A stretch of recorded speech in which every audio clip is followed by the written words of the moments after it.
Alright, hello everyone. I was able to finally start earlier. Actually, I simply ignore what's going on at work. And that was happened. Let's spend like 3 hours or something. Maybe we'll be able to finish half of the second episode, who knows. Just wanna see if cause.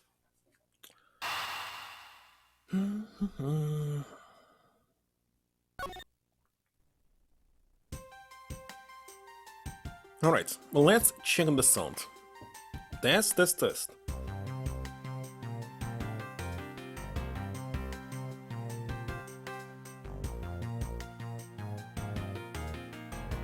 Well, the sound is working.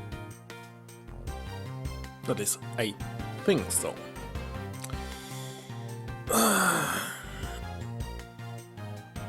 So.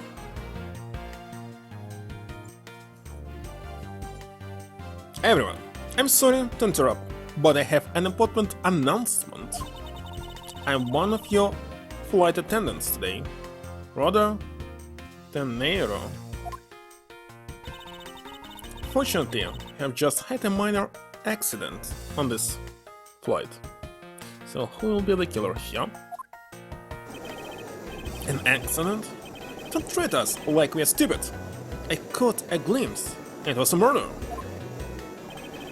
What? Murder? What's going on with this flight? How they know it was murder? If there was turbulence and maybe it was just accident. Everyone, please calm down. There's no reason to panic. This flight will stay on course and make its scheduled landing. We're still currently in the middle of a rough patch of turbulence. So, until we are out of this area of turbulence, I ask that you please remain seated.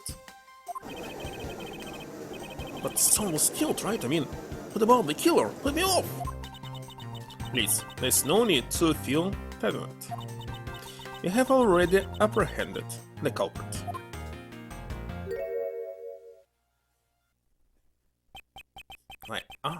That's everyone. Please remain calm.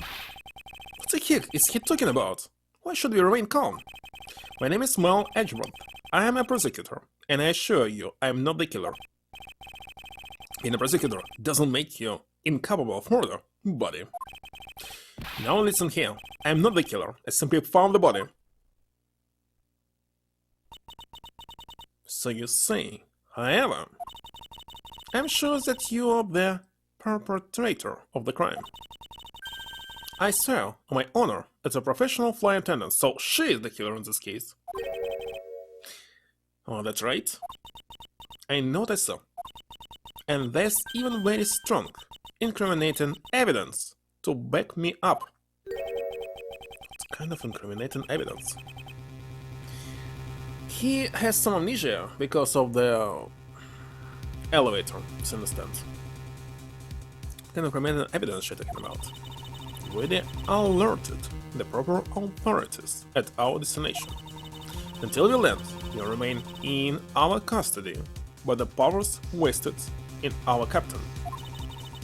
I'm very sorry, but please understand our situation. Do understand the situation.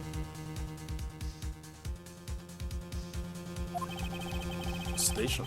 My concerns is mine and the direction it's going in. I'm not about to just sit idly while I get accused of murder. Miss Tenero, is it? Yes. I was wondering if you might give me a chance. Chance to what? A chance to plead my case. And a chance to ask what you meant by incriminating evidence just now. To accuse a passenger of such a grave crime without allowing him to give a proper defense, and the professional flight attendant inside of you really call this action righteous? You have a point. Very well, I'll listen to what you have to say. But be wary of what you reveal. I'm afraid you'll only look even more suspicious if your explanation fails to satisfy. I also do not have the time to deal with you all day, so please make it quick. Of course, as you wish. Good, very well then, let's get started. I know for a fact that I didn't kill that man in the elevator. What I don't know is what sort of evidence she has up her sleeve. And I'm certain it doesn't fit with how the crime really occurred.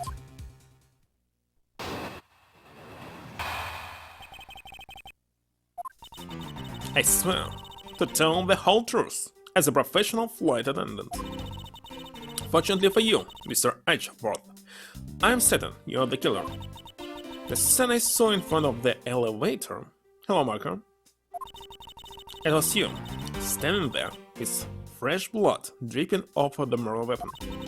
So if you would please cooperate, we'll turn you over just as soon as we land.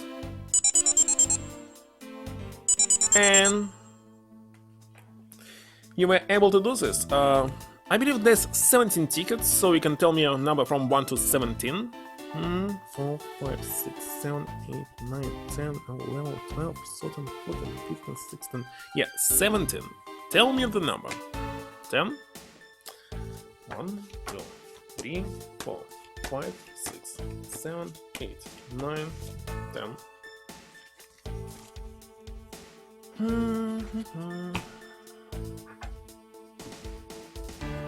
It's because I'm starting earlier, there's no regular people who actually are doing the tickets.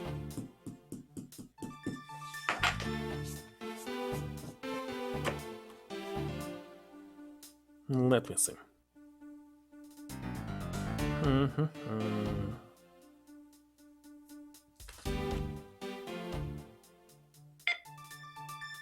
Nothing.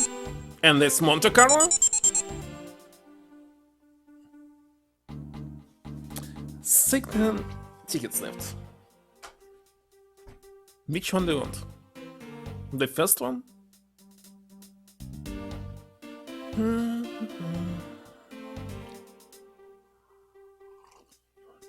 So what do I have in my organizer right now? What? Wait a second, I actually have something. Even profiles? Victim's profile. Okay, the first one.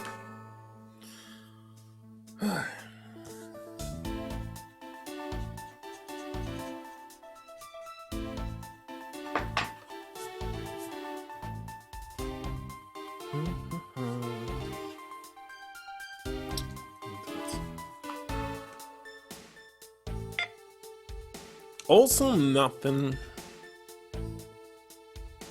Yeah, that's good luck next time.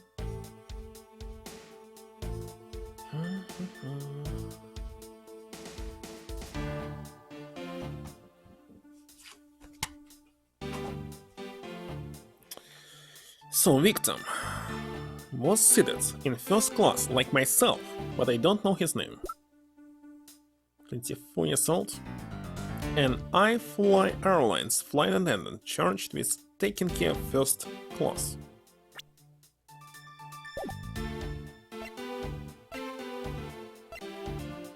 Scam magazine. Hello, one.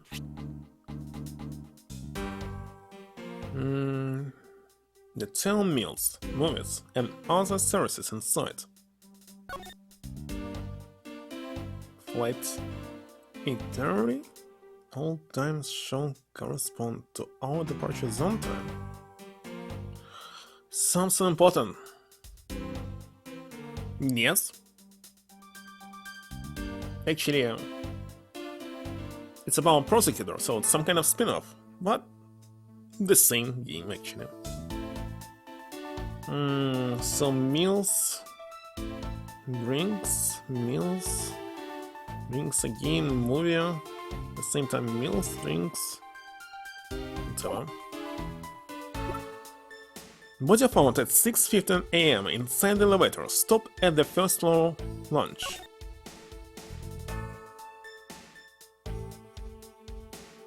And that cat tattoo, money, phone, card.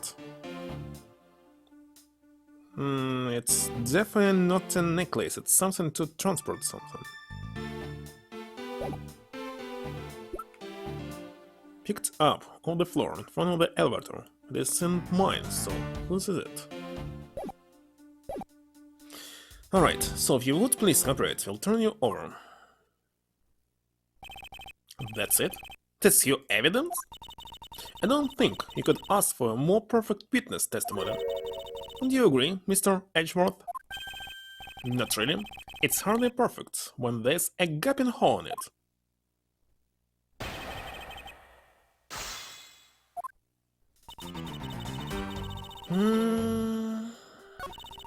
Unfortunately for you, setting you on the killer. You're in front of the elevator. Was you standing there with fresh blood dripping off the murder weapon? Hold it! This voice activation in this game. The murder weapon dripping with blood? Really no. I swear that was the grisliest scene I saw before me. Thank goodness it wasn't a passenger who saw, or there'd be widespread panic by now. As I recall, you were quite panicked yourself at the time. Excuse me? You were scared enough to misread the situation and accuse me of murder. Nonsense! Professional flight attendants cannot afford to be that flustered. Witness the murder scene and am now listening to your defense. Always a smile. Apparently, you also lie with a smile on your face. Okay, let's show our evidence.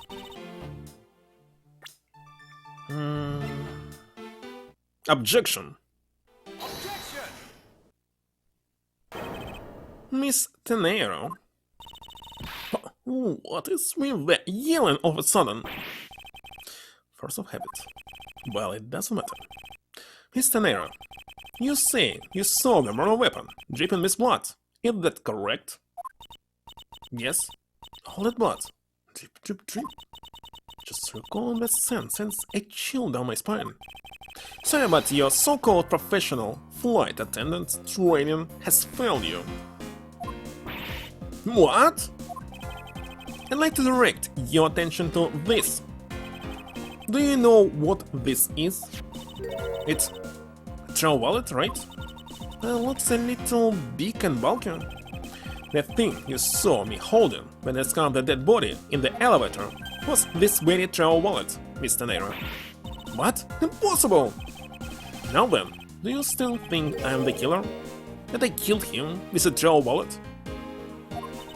But I saw blood dripping from the wallet, I know I did! As you can see, this wallet is currently stained. But if you would be so kind as to take a whiff, I think you agree it's only grape juice. Of course it was wine! Again this grape juice! Then... That's right, you mistook the wine for blood. No weapon dripping with blood does not in fact exist. Don't know what was in Japanese, but why is he his grape juice? Actually, wine is grape juice. No! There. That should clear up that pesky accusation. Wait just a second. That is... I mean, even a wallet could be deadly if it was wrapped around something heavy. But... I demand that you show me what's inside, please. Hello, Orange Cat. She's trembling. And the tucked on please at the end. Sounds like I've got her.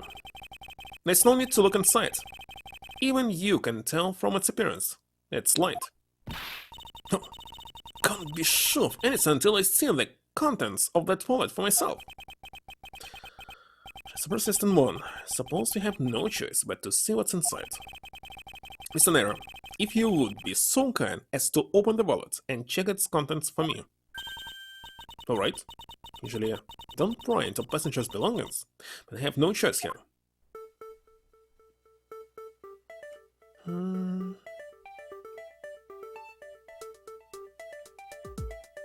Kiki?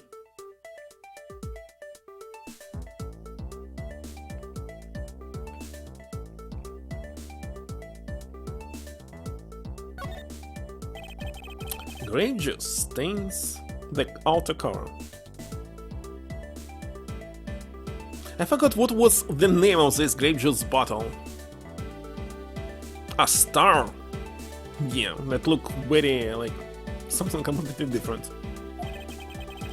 True, it was I who dropped it in the juice, however I didn't do it out of ill intentions. How am I supposed to open it? Wait a second.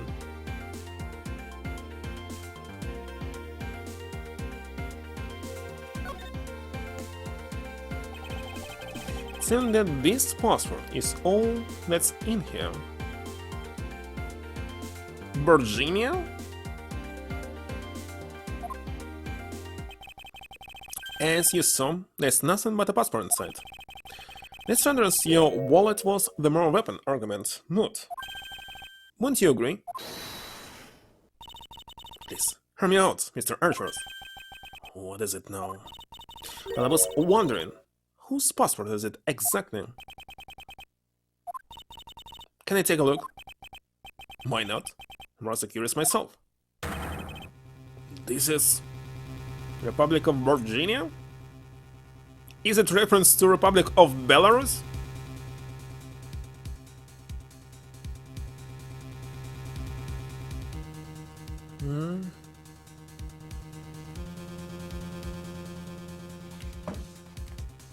Let me check. Might have some stupid notifications.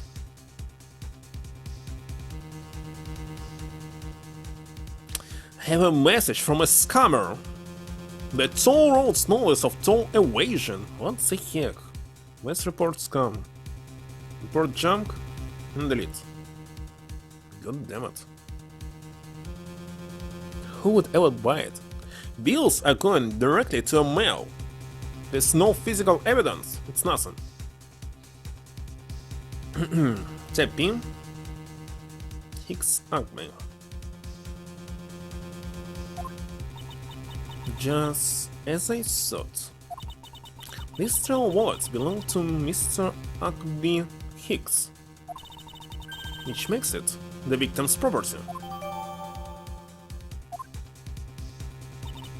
You stole the victim's wallet! What the heck? She's insane about.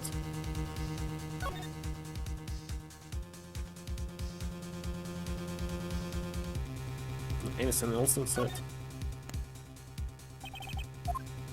Yes, yes.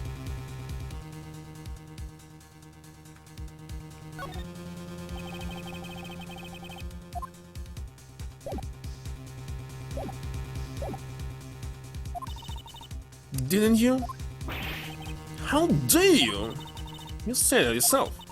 You claimed to be holding this wallet in your hands when I found you. Perhaps I did misconstrued the wallet for the wrong weapon, but it seemed that I wasn't wrong about who the culprit is.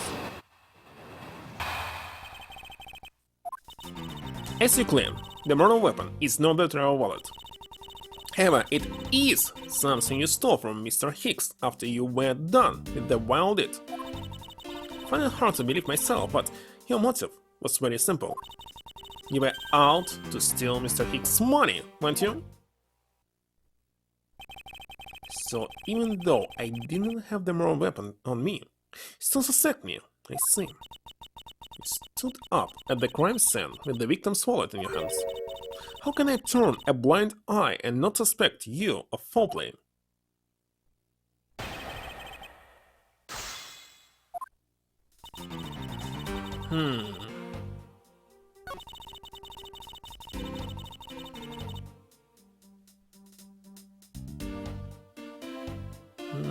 Something I stole.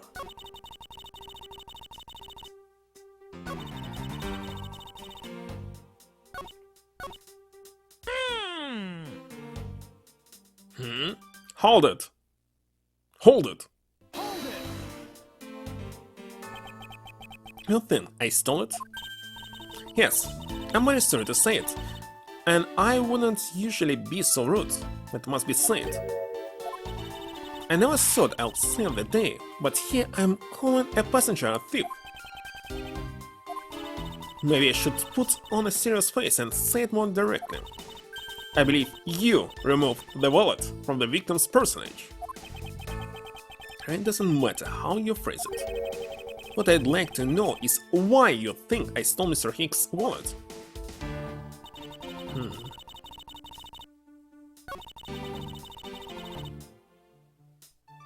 We're out. Why I was out? Hold it! Hold it! You think I was after his money? Where did that coca money idea come from? Which idea?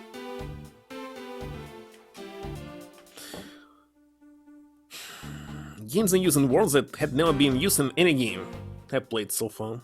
Cock. A.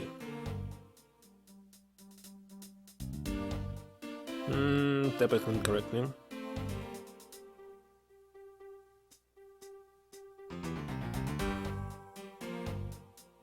It's better to use ridiculous. Kokamami. How does it actually sound? Need to check, hold on.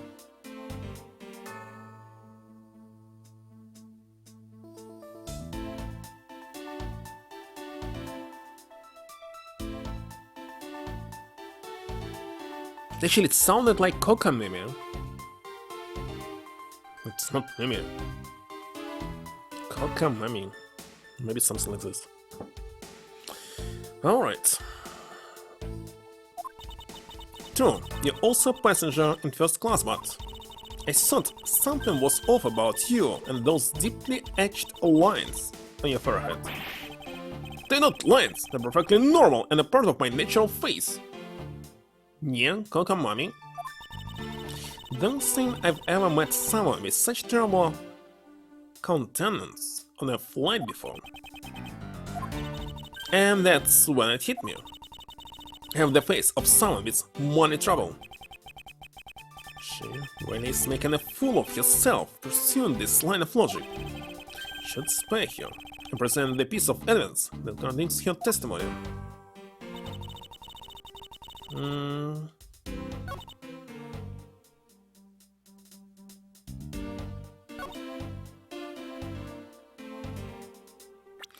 Hold on, what do I have? The wallet. Ah, money are inside.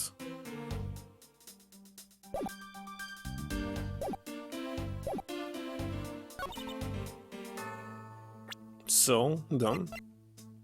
Objection. I wonder if I might get a word in, Miss Tenero. What is it now? Miss Tenero, I wonder if you notice the contradiction within your own testimony. What are you talking about? It's simply impossible that the motive for this murder was monetary theft. One glance at the crime scene should have told you that. What about this scene proved that the motive for the murder was not money themselves? If I may direct your attention to the things still all over the floor. I can object, Miss Buttons. But what the point not to use something that evolved this game? It's not touch or motion control, just voice activation. That's right. The floor is covered in bills and coinage. So, first you can. By your rationale, these were the very things the killer was after. I think we can assume that the wallet fell during the victim's struggle with his killer. In the second game that was one translated, I would need to use Japanese to activate it. And I would think that the killer would notice something like money scattering everywhere. Furthermore, as you can see, there was no effort made by the killer to gather the money. But the wallet. Oh yes, the wallet. I also recall that the only thing in it was Mr. Hicks' passport. Fly the train? Well, if you're afraid that somebody will be screaming in high pitch some commands, the microphone will pick up only you. Of course, it's not a perfect microphone that picks up everything around. You really need to say something very close. If you're really insisting that it was a crime based on greed, you're claiming that it was all for an empty trail wallet. I...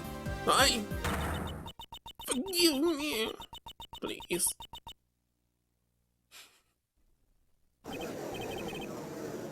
What the heck?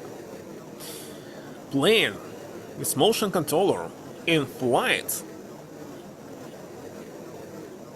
I believe 3DS is using motion controls. Vita is using motion controls for this Gravity Rush game. They play it. What the heck? What the heck, actually? We said it. Are you saying that Tendon's wrong? So that guy isn't the killer? Don't believe it, everyone. It's a trick. Will you all please be quiet? Mr. Nero. Yes? You lost your cool when you saw the dead body. Plus, the lunch was dark, and looking at the light from the elevator, it's easy to see how you mistook the wallet in my hand for the murder weapon. Take no offense that you thought that I was the killer. Sir Edgeworth.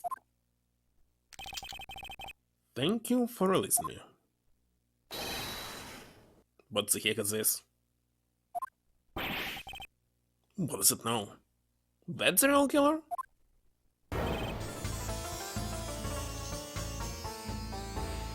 Egyptian, but it doesn't look like one. Mr. Nera, if you could please translate, I'll be much obliged. Sounds like Virginian, but wow, Republic of Virginia. But I don't understand any of it. There's another attendant on this flight home. I said that he is given the runabout. I don't require an interpreter. I speak English as well, see. You, the attendant. Yes, sir. I want this person to be under the arrest until we arrive at the airport.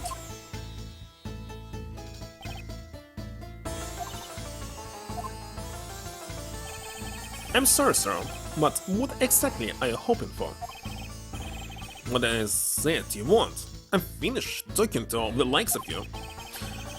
Please, I would like to hear why you would like me to be held under arrest until you land. You! How dare you try to waste my time? like the one who stuck your nose into my affairs. I want to spend even at least one more second with my precious art. I have no time for other things. I know what you are. I see through you. Insolent. Yes, I'm pretty sure that's how you say it in English. Well, I hope that I don't dissolve in water, but I don't think that's what you meant. I'm sorry, but I don't think I got your name. I'm... what? Zinc LeBlanc the second? A very wealthy man in the Virginia. I'm not an ordinary rich man. I'm an art dealer, a rich seller of beauty. Sir LeBlanc, what did you mean just now? Pardon? When you said that Mr. Edgeworth was giving me the runabout, I have to explain? Unbelievable! I will say it once and only once. I do not have even a second to waste. Time is money, and they say. Yes, they say. Yes, and yet you continue to wander on. I saw it. Yes, I did. I saw the victim go on top of the elevator. Going down to lunch. It was exactly at 6 o'clock. And what do we have about 6 o'clock? PM, AM? We have only PM. 4, 5, 6? After meals but before drinks? Oh, wait a second. There's another 6. During drinks and before the movie started. Wait a second. Ah, it's going like 4, 6, 8, 10. 2, 4. But after this, I cannot really understand. It's supposed to be 6 and 8. So those were end of meals.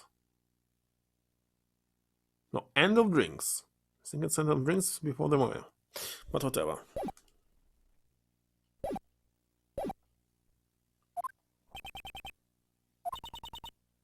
And he was found at when? 6:15. And what's the significance of that time? At 6, he says. Wait, you saw him at 6? What's the matter, Mr. Edgeworth? He understands. I see. Mr. Attendant, what time did you discover the body? Well, it was a little after that splash of turbulence, so I would say around 6:15. Hicks was his name, was it? Then I say that the man Hicks was killed in the 15 minutes time span.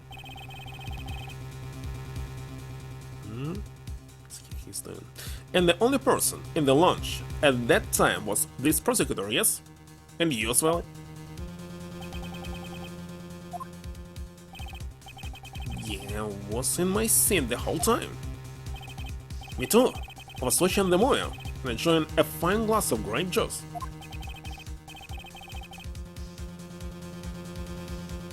So many bottles. Just grape juice. I was still eating, still haven't finished, see? The other passengers have an alibi, so you have no problem with them, I suppose? Alibi actually translates as another place, I believe. No complaints, I see. Not a single word against this, right? Have no way of discounting what you have put forth at this point, but it wasn't me. Oh? So you say? Why do you have what you say, the evidence? Mr. Edgeworth, are you really the culprits after all? Mr. LeBlanc, I suppose you're quite certain in what you saw, enough to give testimony? Of course, I was looking at that man the whole time. He was playing with that annoying little small machine the whole time. Machine? Yes, that's what you people call it in English, yes? It was making me crazy with the click, click, click. How's it, huh? From that description, it sounds like some sort of small computer. I believe what Mr. LeBlanc is talking about is a cell phone. I have to say that I did see him playing with it quite a bit myself. A simple cell phone? Laptop or organizer I can see, but It's kind of low budget. I hate that noisy little machine in his hand. Not a fragment of beauty. All it produces is ugly sounds. Anyway, I know what to say. Mr. Nero. Yes. I was wondering if I might be granted permission to examine the crime scene. What? Want to examine the crime scene? If you would grant me a little measure of time, I'm sure I can produce the real culprit. Don't like the sound of that. Fox in the duck pen. Yes, I think that is how you say it in English.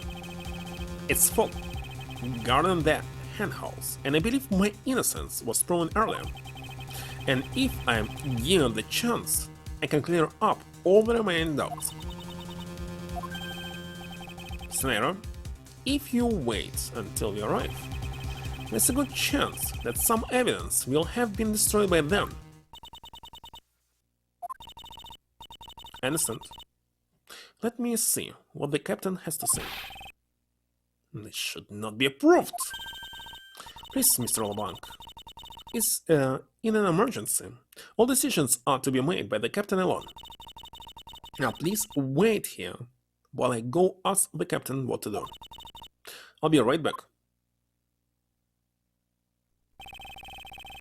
You're not planning to raise evidence when you're doing the investigation, yes? Of course not. We'll see. Mr. Edgeworth, you have the captain's permission to investigate the crime scene. What? Unbelievable! And you're dead, Mr. Nero. However, there's one condition. I'm to supervise you. Can you agree to that? Of course, there's no problem with that stipulation.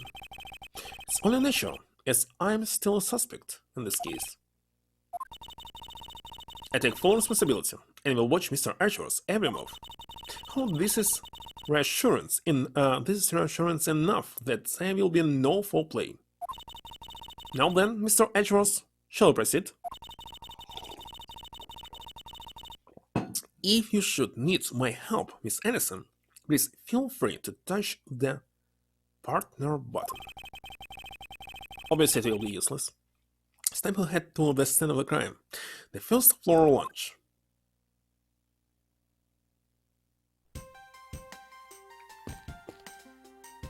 We are at the second. What's she doing? Excuse me, but may I have a word with you?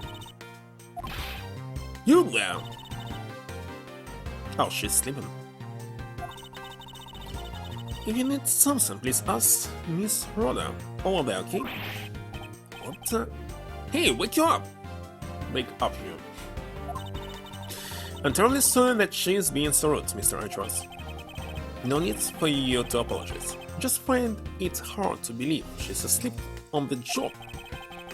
Where her boss outside to it that her salary was cut so low it was in the red.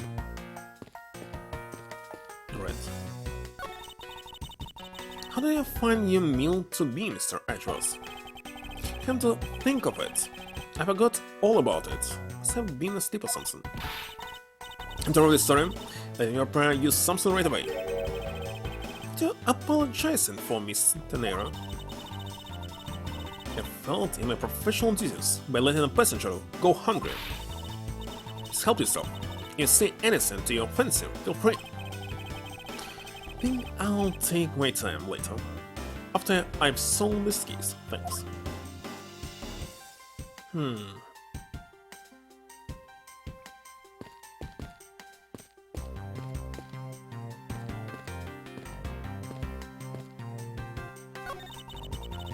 That leads to the emergency escape hatch. Can go away in mid-flight. What's the probability that the criminal escapes through here? 100%. Oh, let me finish my thoughts. I'm 100% certain they didn't. But searching for an answer, only complete thoughts need apply.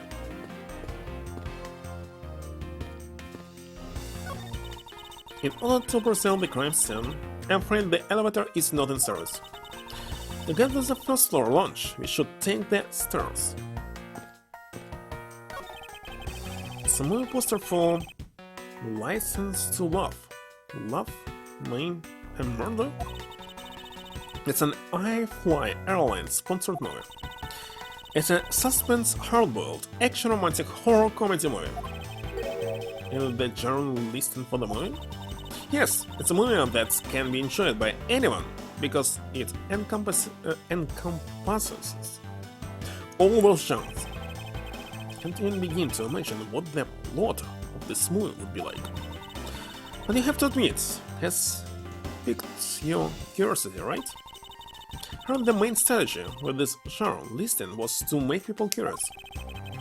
Well then, consider the mission a successful one. Should I even talk to them?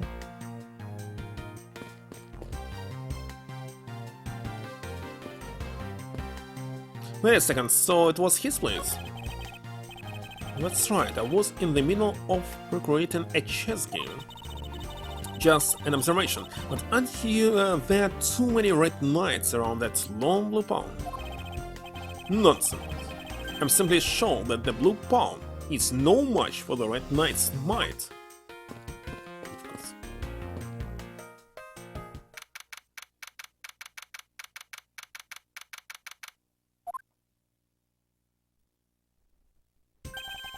I want to thank you for your help back there, Mr. Nero. It was awesome. You should thank the captain for granting you permission. And just so everything is perfectly clear, I still don't trust you to that extent. Don't want you to think your standing with me has changed. I see, I'll bear that in mind. I received an order from the captain earlier. He wanted you to know that you reserve the right to stop your investigation if we feel you're not making progress. And when we do, he asks that you please return to your seat at that time. So my time runs out at his crew's discretion, does it? I have to find a way to discredit Mr. Lambling's testimony before time's up. Understand? By the way, is there any place you can think of where the killer might hide on board? Don't think so? Every first-class passenger was accounted for his or her seat. We made a thorough search of the plane. As for business and economy class, no one can move between those two classes and first class without a staff key card. We found no record of a keycard being used at all. Which means that I have a first-class healer on my hands. At least I know that much for sure. And one other thing. No one else has been allowed near this crime scene since the murder was discovered easy.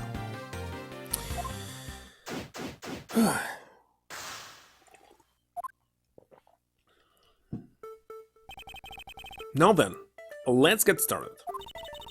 But where should we start from? Let's start with Mr. LeBlanc's statements. The crime occurred between 6 AM and 6:15 AM. During that interval, the only person in the launch was myself. It should make me the prime suspect. Okay, so it's morning. Drinks and moving. Why is the heck meals at 2 AM? It's not supposed to be. Okay, in this case, 6 AM is on the right, so just meals. In the morning. Whatever.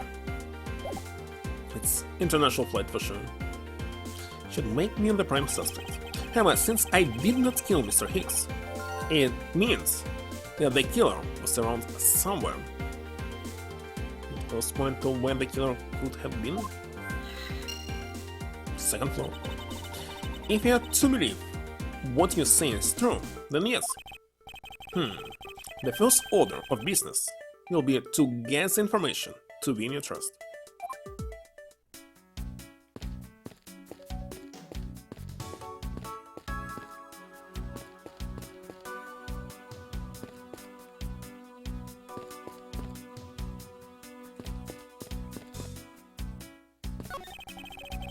This toppled over chair. Another victim of the turbulence. I don't know, with such background it's kinda hard to read the text. Sometimes. For me, for sure.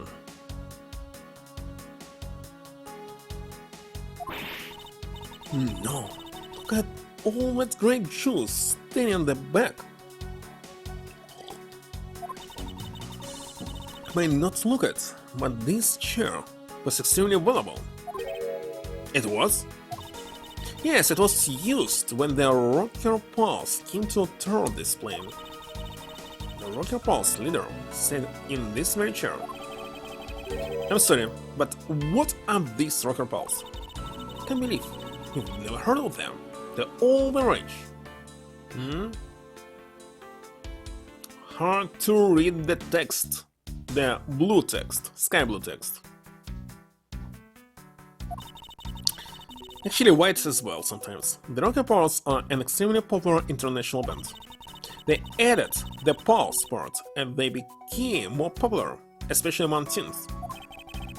That explains it. I'm not really one for the music of today. Maybe I should ask Detective Gunshoe about them later. On second thoughts, I can already see how confusing the conversation will get.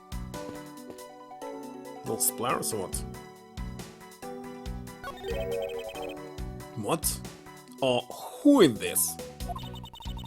This is a bronze statue of the founder of iFly Airlines, Mr. Hugo Afly. The one on the left is of when he was in his 40s, and the other is of him in his 80s. Looks like identical. Hold on, his face! Something like a bird.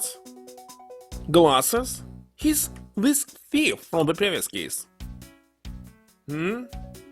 Why not? Who knows? No man actually age in the span of 4 decades. Maybe he needs to squint more. What floors does this elevator service? And the first and second. Also, it can also go down to the cargo hold. Even that requires a flight crew keycard. So the only floors acceptable to passengers. On the first and second one. I won't rest until we repeat this phrase again. What is this? What is this?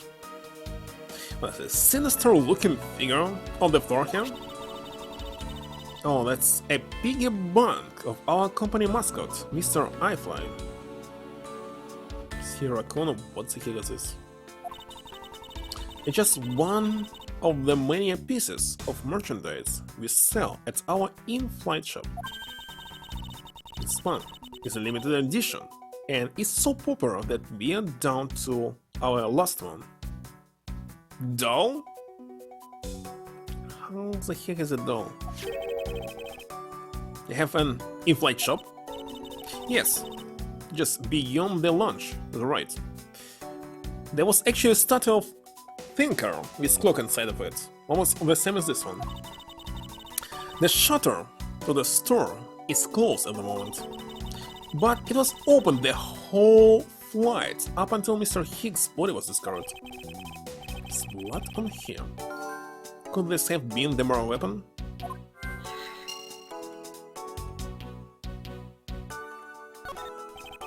Money is thrown all over the floor of the elevator.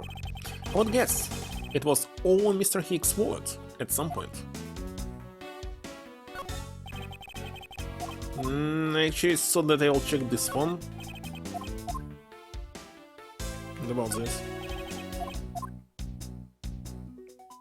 His pocket. There's something sticking out of his pocket. Hope you won't mind if I take a look at what's inside. It's a picture.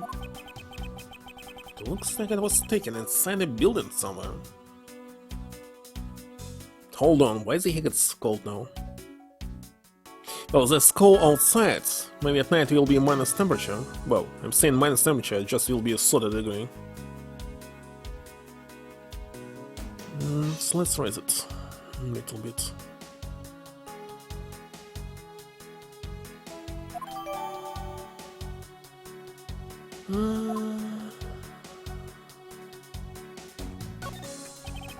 I wonder what was hanging off his lanyard. Something missing from this picture. Now I could just put my finger on it. On what? This spot somehow connected to any of the evidence I hold? The travel wallet? I presume. Eureka! How the heck you supposed to pronounce this word? Eureka! Eureka! Eureka? It's what I heard. Eureka. This crime scene completely contradicts this piece of evidence. I'm sorry, but well, I see the rules here in my mind's eye. Try to explain it in a simple fashion for you. Alright. There's something missing from the scene in front of me. And I'll show Mr. Nera what's off through that piece of evidence. Wait a second, what is missing in this case? But anyone was expecting to find that body in an elevator on this flight. Eureka? But I heard something like yo, he said. So, Mr. Hicks is really dead? Yes. He's trembling. Also, I can't fault you for that when there's a corpse right there. Mr. Hicks, if you're really dead, then please answer yes. Since she's over the trembling now, also a new symptom seems to have appeared. Anyway, I should focus on the victim's body, let's say. There's blood on the back of Mr. Hicks' head. Could this be a cause of death?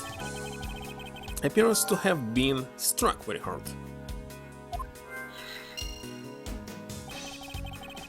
Even his glasses are broken.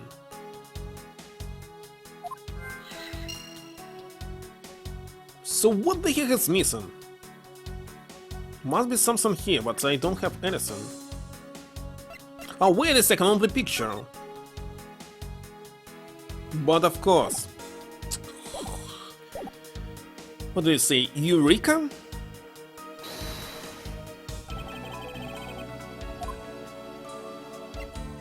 Eureka? Not working. Yes, it is. It's extreme low temperature. Eureka! Freezing temperature.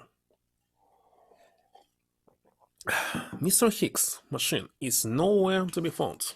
Machine. Let me check. Right now. 34 by Fahrenheit. And Celsius is just 1.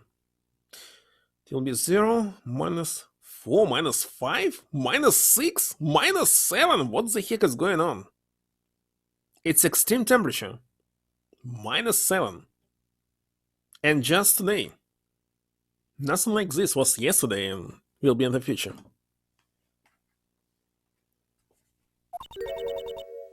His machine? His cell phone, Mr. Nero. So I guess because it's not here? Yes, I think we can safely deduce that the killer took it. I saw it was on the floor, but it looks like it's something else. This looked like our phone. Know some money. So, what do I have?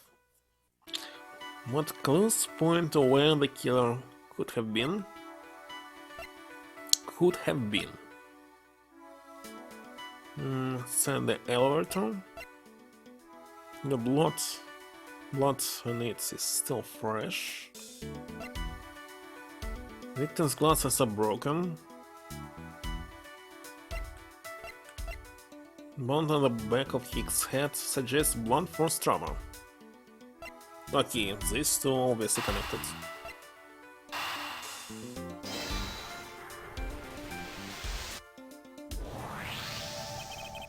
A statue with blood on it, lying next to the body of a man who was beaten to death. Sir Edgeworth, I think I figured something out. Yes? What is it? The way the blood is on this, it looks like it matches up with the wounds on his head. Global climate change? But of course. Now, aren't we deserving of the master of the obvious title? Well, what do you think, Mr. Edgeworth? Don't you think that's worth investigating? It would appear that this figurine is our mortal weapon. I just knew it! I mean, I can't think of any other connection. Perhaps Master of the Oblivious would be more befitting. Can't.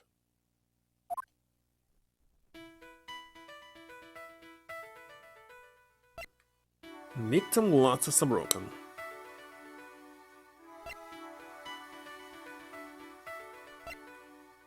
Can I try to connect this two?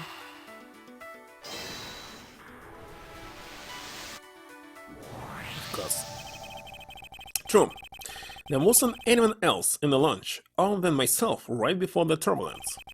But if the killer was in the elevator along with the victim, then that's a different story. If only I could prove that the killer rode the elevator with Hicks.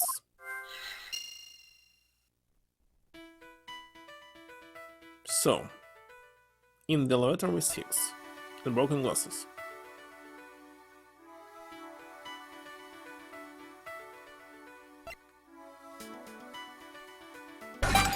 Maybe not right now.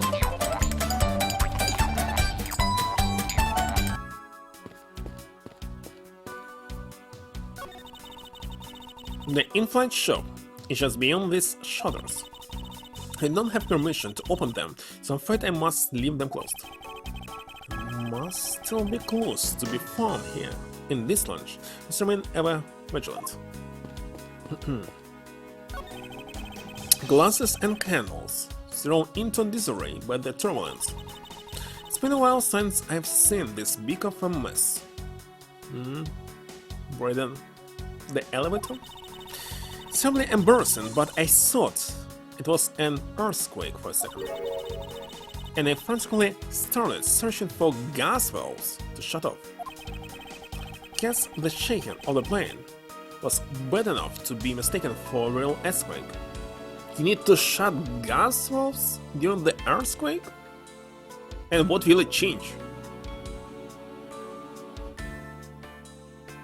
Oh, if gas is lit, maybe? Not that I would know, since I was unconscious for most of it.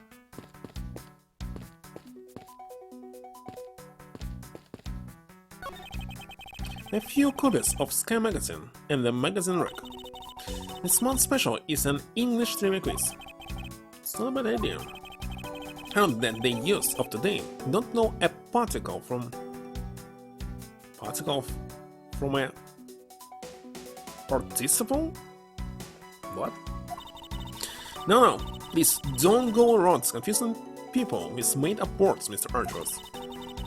Who's ever heard of such a silly word as participle? Case in point.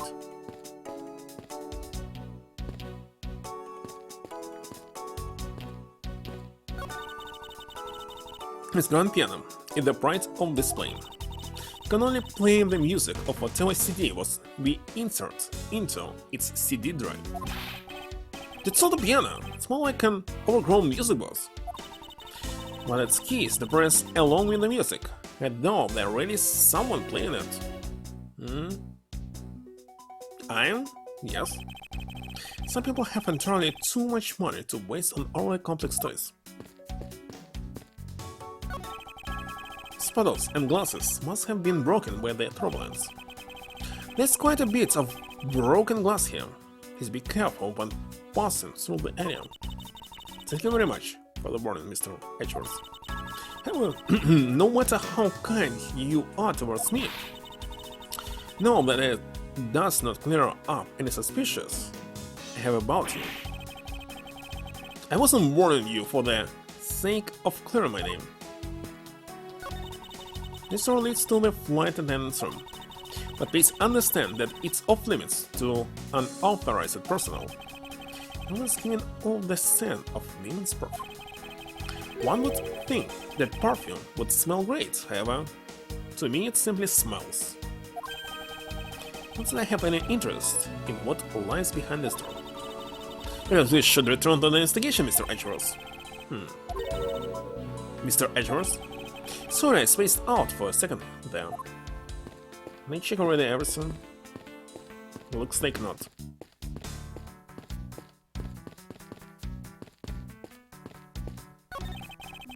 Scanner windows offer a glimpse of the sky, but these clouds tell me nothing. Mr. Edgeworth, you look like you took into the clouds. Is that so? Then tell me, what do you suppose I said to them? I don't know, but it looked like it was a one-sided conversation. The clouds, they tell me nothing.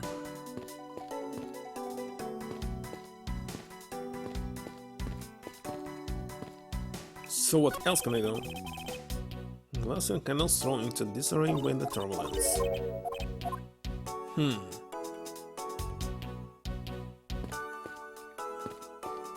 Just smell? Indeed.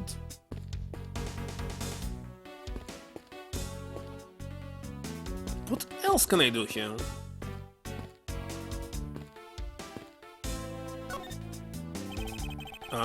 The sun spilled grape juice in front of the elevator. I assume it was spilled during the turbulence. Oh, we must clean that up or someone might get hurt. Aha! What is it, Mr. Edgeworth?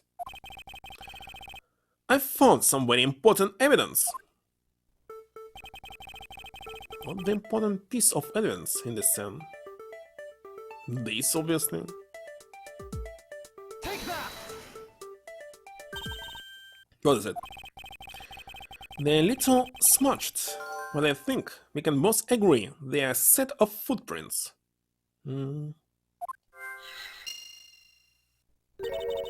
So you think? Yes, this belonged to our killer. Then maybe we should check the shoe sizes of everyone first class. Yeah, juice again. Grape juice, of course, not wine. Who did you expect? Now it will be an inner joke here in the whole franchise. Don't think that will be of any help to us. Fortunately, the prints are too smuggled, which will make it hard to get a definite match. Oh, I see.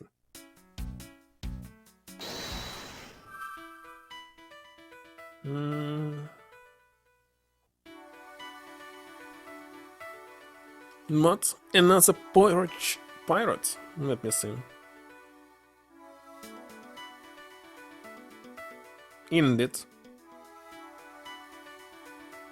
I don't know why people not hiding their faces. Does they live in some other state? So it will be hard to find them. Okay, there's some spilled grape juice on the floor in front of the elevator. And if only I could prove that the killer rode the elevator with Hicks. Will it connect? I'm not sure. Why should it? It did. I have it! I'm sorry, but I don't understand, Mr. Edgeworth. Can prove that someone other than myself was here around the time of the murder. What, really? Yes, it's rather simple, actually. The proof is in the pudding, or rather the grape juice in this case. His footsteps here confess to me this very fact, that someone exited the elevator alive. Seeing as how the victim is dead, that would mean a second person. But couldn't the footprints be from Mr. Hicks himself? Ah, but if you take a look at our victim's shoes, you can see that soles are spotless. Which means Mr. Hicks wasn't alone in the elevator. In fact, it's quite the opposite. There was actually one other person inside the elevator.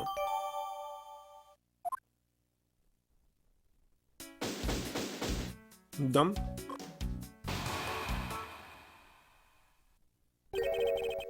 What's going on over there?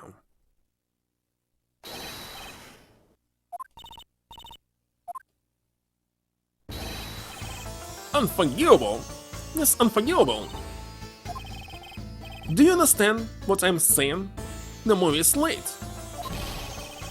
It is the same level of bad as if the plane arrived later. But the movie... What? I will not talk to you anymore. You're just wasting my time.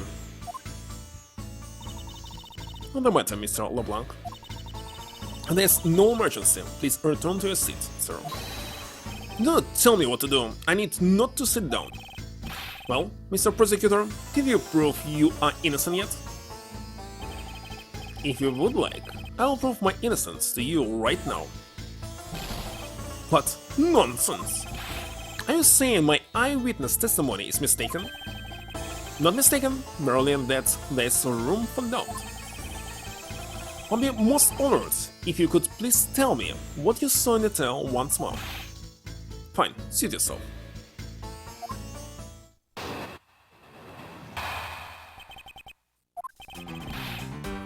I'm certain I saw Mr. Hicks enter that elevator. It was when the needles on my pocket watch pointed to the 6 and the 12. The body was discovered 50 minutes after that, in the lounge, yes? Then you, the only person in the lounge at the time, must be the criminal. So here I can show the spots for you. Mr. Blank's conclusions seem to make logical sense. After all, the only person in the lounge at the supposed time of the murder was me. So, my eyewitness testimony, you think you can destroy it? Then come, let me see. Harry, do I look like a man who is having the time to wait for you? Is he so irritated? I'm the one accused of murder here. Anyway, I must find a way to discredit Mr. LeBlanc's account somehow, and fast. Question is, do they want me to press every single statement? Yes, usually it's like mandatory sometimes.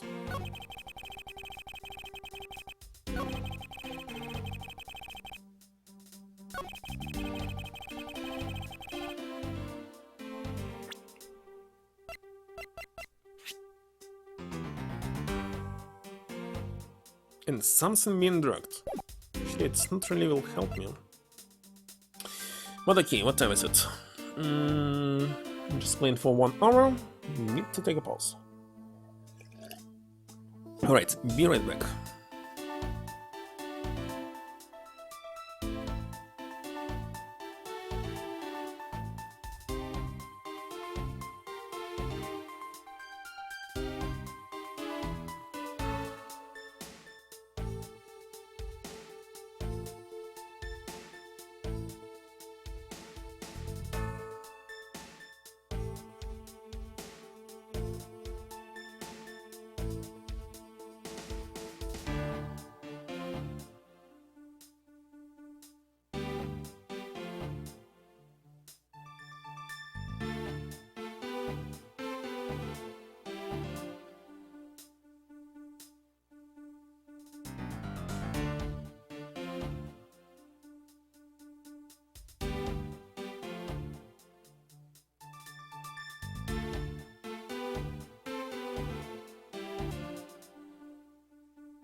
Alright, I'm back.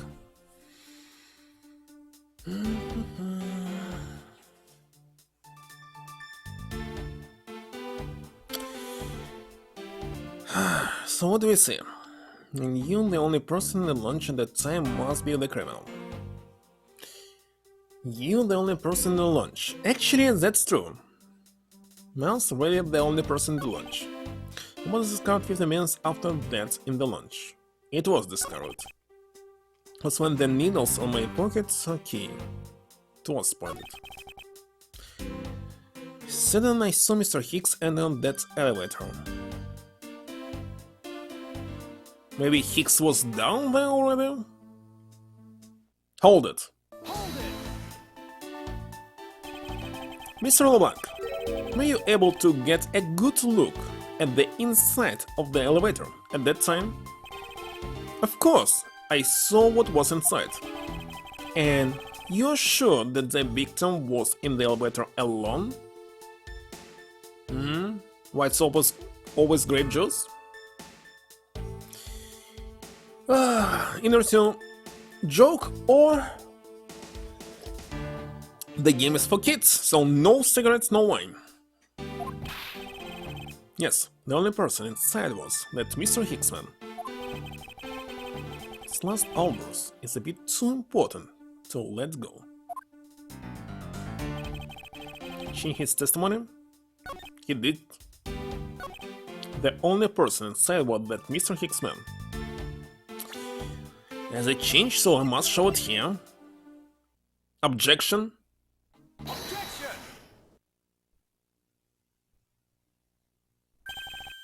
Mr. LeBlanc.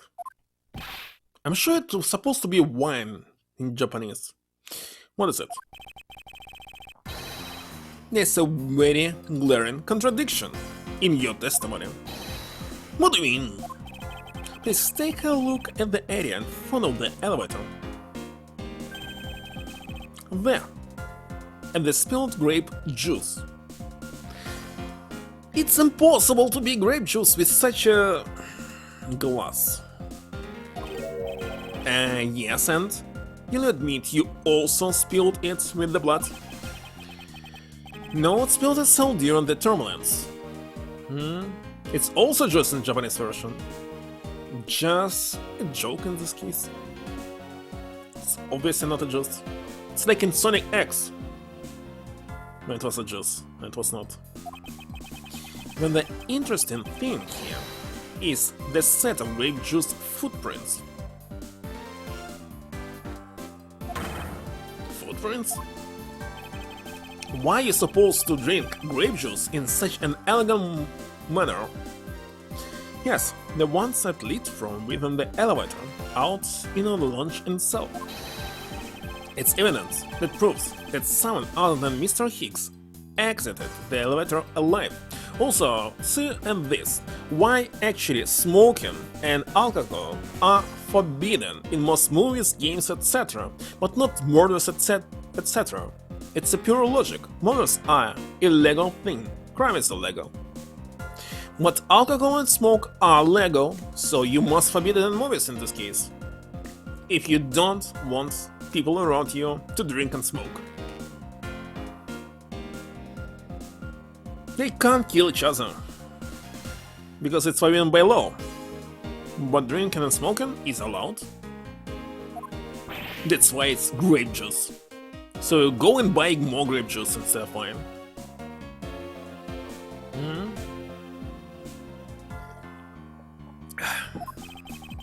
There must have been another person in the elevator with Mr. Hicks. Now then, I'm done playing games. Why don't you tell us the truth?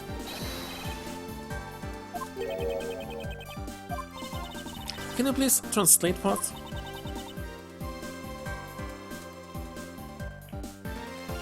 Even naked body is in game. No way, that's totally impossible. I guess is what he said.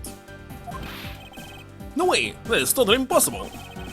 I know there was no other person there. I saw with my own eyes. So somebody was already inside the elevator. It was himself, of course. If you want to know what I think, Mr. Edgeworth, there's no plot. But of course, don't think Mr. LeBlanc is lying to us. I suppose she's right. He doesn't seem to be lying. But then, what does it mean? What about this contradiction? Mr. LeBlanc, please, just once more, will you recall the details of what you witnessed for me?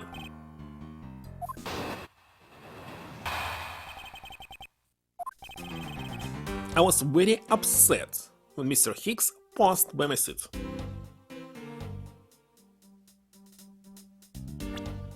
Let me check. Well, I believe it's this 6 AM when we left, so there's supposed to be a movie.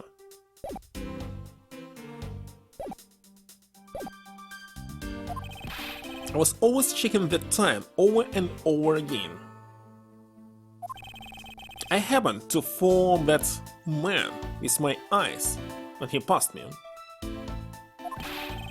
And I saw clearly into the elevator he was entering. But I swear there was no one else inside, no one. Who's the Hicks killer? Mr. LeBlanc, if you would please calm down. What? They you two have an issue with my eyewitness testimony? No, not at all. Please forget I said anything. And again, he doesn't appear to be lying. But I can't let this testimony stand as the truth.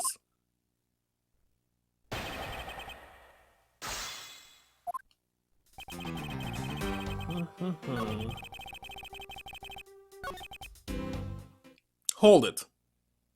Hold it. Hold it. Look at this shit. Hold it. Hold it! So, are you still upset now? Not encouraging watching videos about criminals?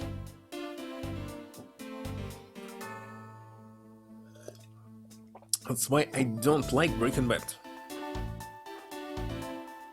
Because criminals are main characters here.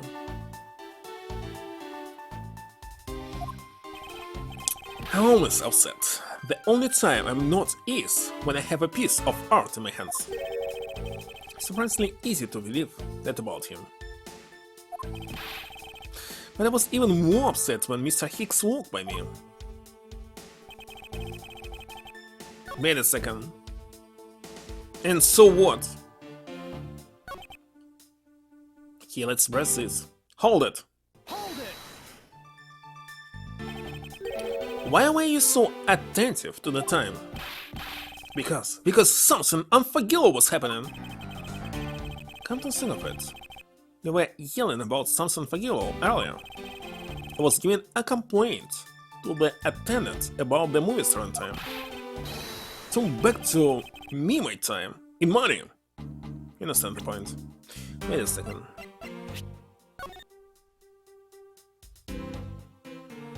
All times shall correspond to our departure time zone. I see what's going on. He had different times, so didn't have it at 6. It was different time, but of course.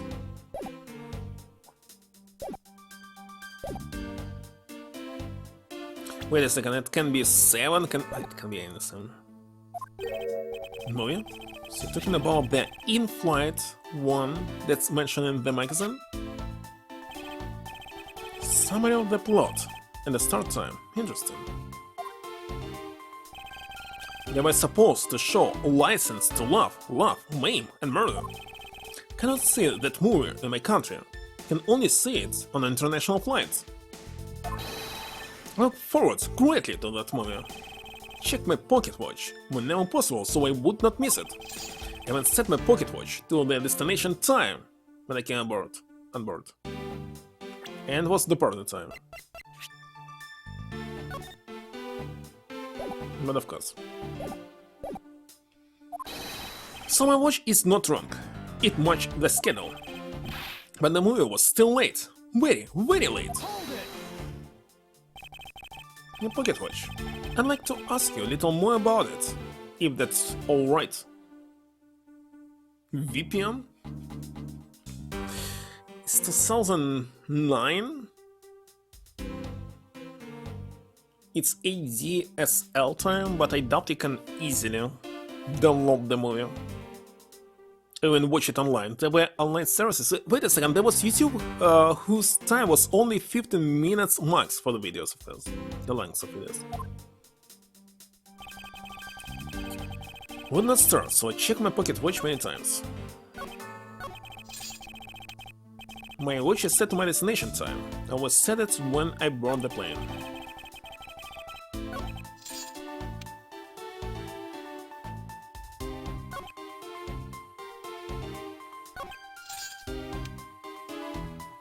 Hold it! Hold it! Hold it! Hold it! How the heck am I supposed to pronounce it? It's just hold it. Hold it. Hold it. God. Can I say just hold? You sure about what you just testified, Mr. LeBlanc? Yes, of course. I'm a very busy man. I'm immediately busy when I land.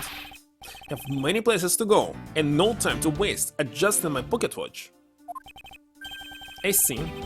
That's a very valuable statement you just made. Flatter me all you want, but you will not get 1 cent out of me. That's alright. All I require in this piece of testimony.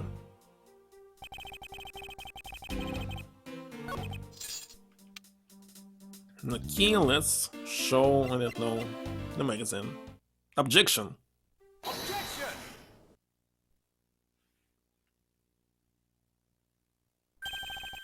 Mr. LeBlanc, you said this just now in your testimony. I haven't sent my pocket watch to the destination time when I came aboard. Now, if your watch has been set to our destination's time zone, it would mean that your watch is displaying the time of our destination. Yes, and the right time is worth its 6 cents. I would like you to take a look at this. If you believe this Sky magazine, clocks on this flight run in accordance with the time of our departure time zone. Of course, the movie schedule was also created with that in mind. So it was showing 6, it was actually early, like 5 or 4. Forbidden movie? I wonder how. Mr. Naira, for confirmation's sake, what time zone is this flight aligned to right now? Well, we made a short stop at the transfer point. That's right, it was in that small Asian country, Republic of Genfa. But we didn't readjust our onboard clocks at that time. So right now, we are still running on Virginian time. What? The time difference between Virginia and our destination is 9 hours. So it is actually a Republic of Belarus. Next I went to Asia, next to the United States, of course it's Japan. Okay, what's the difference between Belarus and Japan in time? Let's see. 4, 5, 6, 7, 8, 9. It's 6 o'clock only. 6 hours. Not 9. In that case, it's only natural that your watch would be out of sync with the schedule. Oh my god. 9 hours.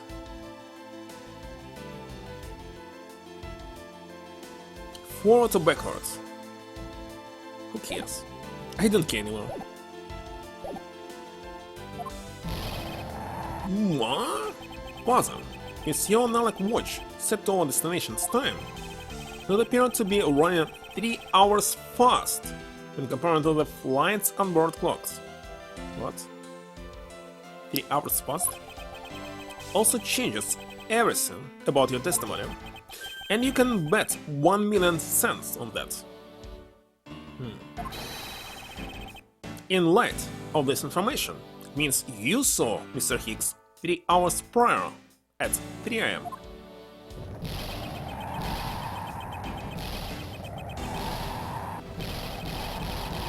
My 1 million cents! Just $10,000. This should clear up all of the remaining accusations. So this basically widens the time frame for the time of death, right?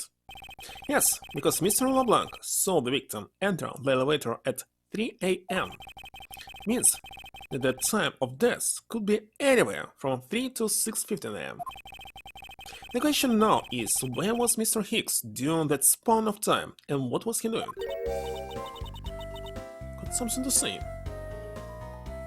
Well, it's kinda so obvious, because he didn't see the difference between 3 hours and 15 minutes?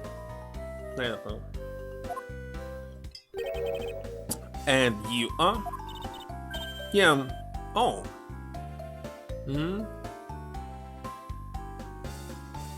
An interesting topic.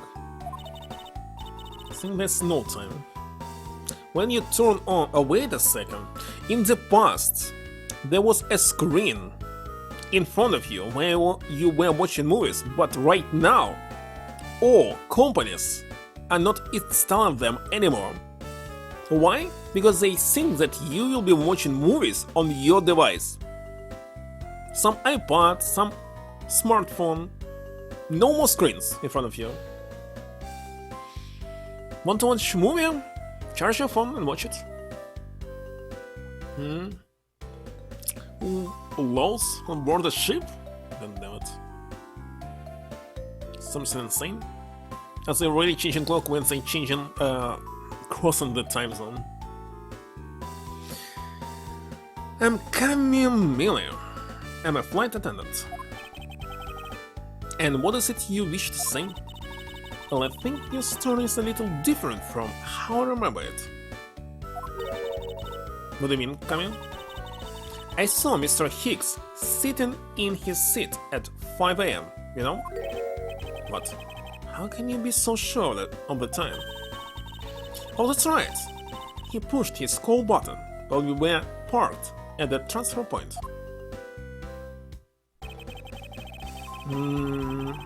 Grapevine again? Grape juice. Message from Mr. iFly. This flight will be making a brief stop to refuel and transfer cargo in the Republic of Shanfa between 4 and 5 AM. We ask that all passengers remain on board at the time. Thank you for your cooperation.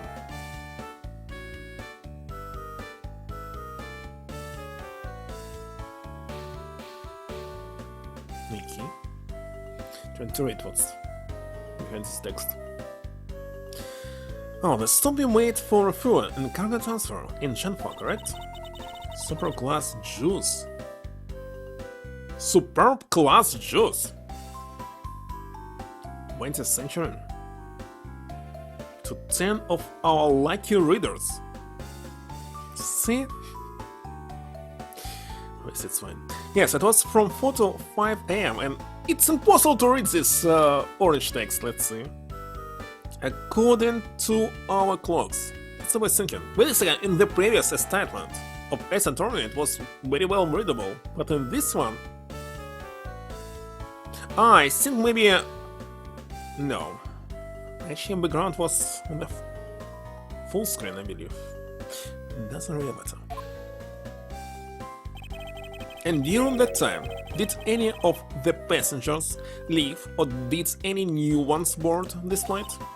No. Not a single person got off or on in Shanfa. What about the flight crew? The few who were handling the cargo transfer might have temporarily gotten on or off, but eventually everyone, including Kami and myself, came back on the plane.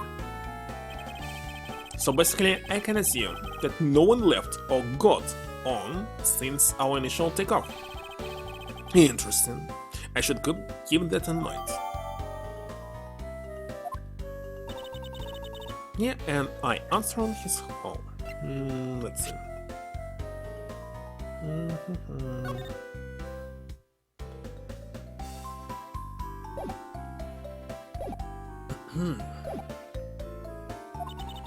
Can tell you, Mr.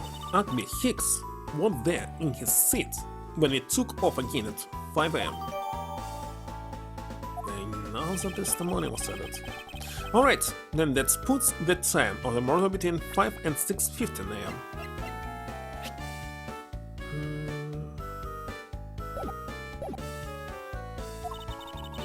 Okay, now what time did you come down to the lunch, Mr. Edgeworth? I remember coming down here almost as soon as we left the Republic of Genfa. You were here the whole time from 5, yes? Not playing there? Teleportation. Then you're the only one who could be the killer. Mr. Edgeworth. Were you really here in this lunch the entire time from 5 am onwards? Unfortunately, yes. But then, how do we explain the footprints? Is not that obvious? This man waited for Mr. Hicks here in this lunch, waited to kill him, and then he put the corpse into the elevator. That is when the turbulence happened. My eyewitness testimony may have been mistaken, but what time I saw Mr. Hicks enter the elevator on the second floor does not matter, because the entire incident concluded here in this lunch. Everything happened in this lunch? And that's what you really believe, Mr. LeBlanc? Do you have another idea? Simply feel that there is something out of place in the scenario you presented. There's something that can tie this crime to a location other than the lunch?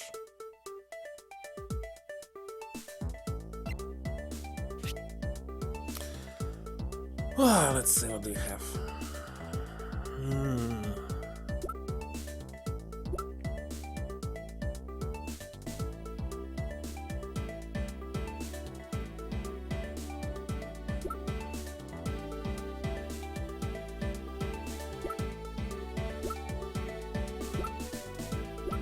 Piggy bank.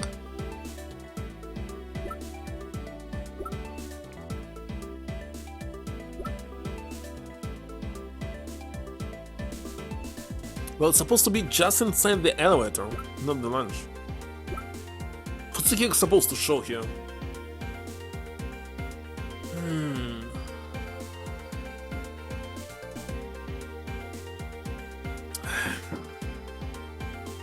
Hold on. I can't present anything else except this. Okay, if there's something that can tie these crimes to a location other than this launch. Let's see. Mr. Acme Hicks was there in his seat when we took off again. Obviously not. Made a brief stop between 4 and 5 to transfer cargo and fuel at transfer points. Obviously not. Yes, it should not.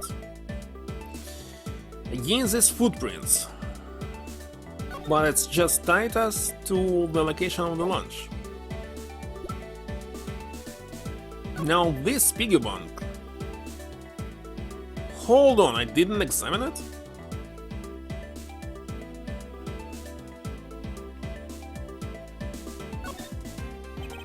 I suppose this is where you insert your coins.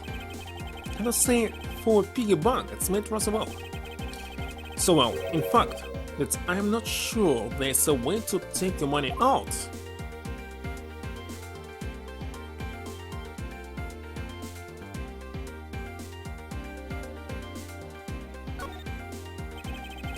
It says I Fly Airlines. You know, I've seen it occur a lot recently. and it's been bothering me greatly. But why does nobody know how to properly capitalize and space nouns anymore?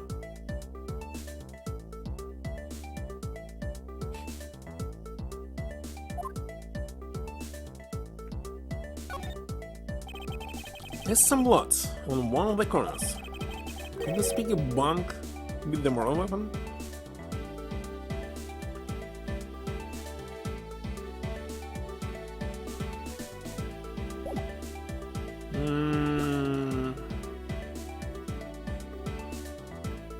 Instant phone. Victim's pockets. Serial picture.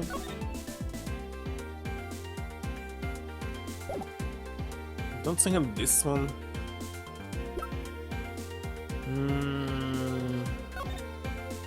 This one also can work. Getting a coin out of piggy bank? I had a piggy bank that you can open, it was wooden and it was super easy to get the coins out without opening it, actually. Was doing this as well.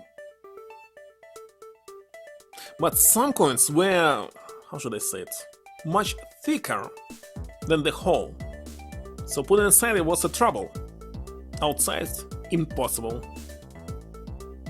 Because it's wooden, it was possible to put it inside, of course, without damaging anything. Porcelain, all?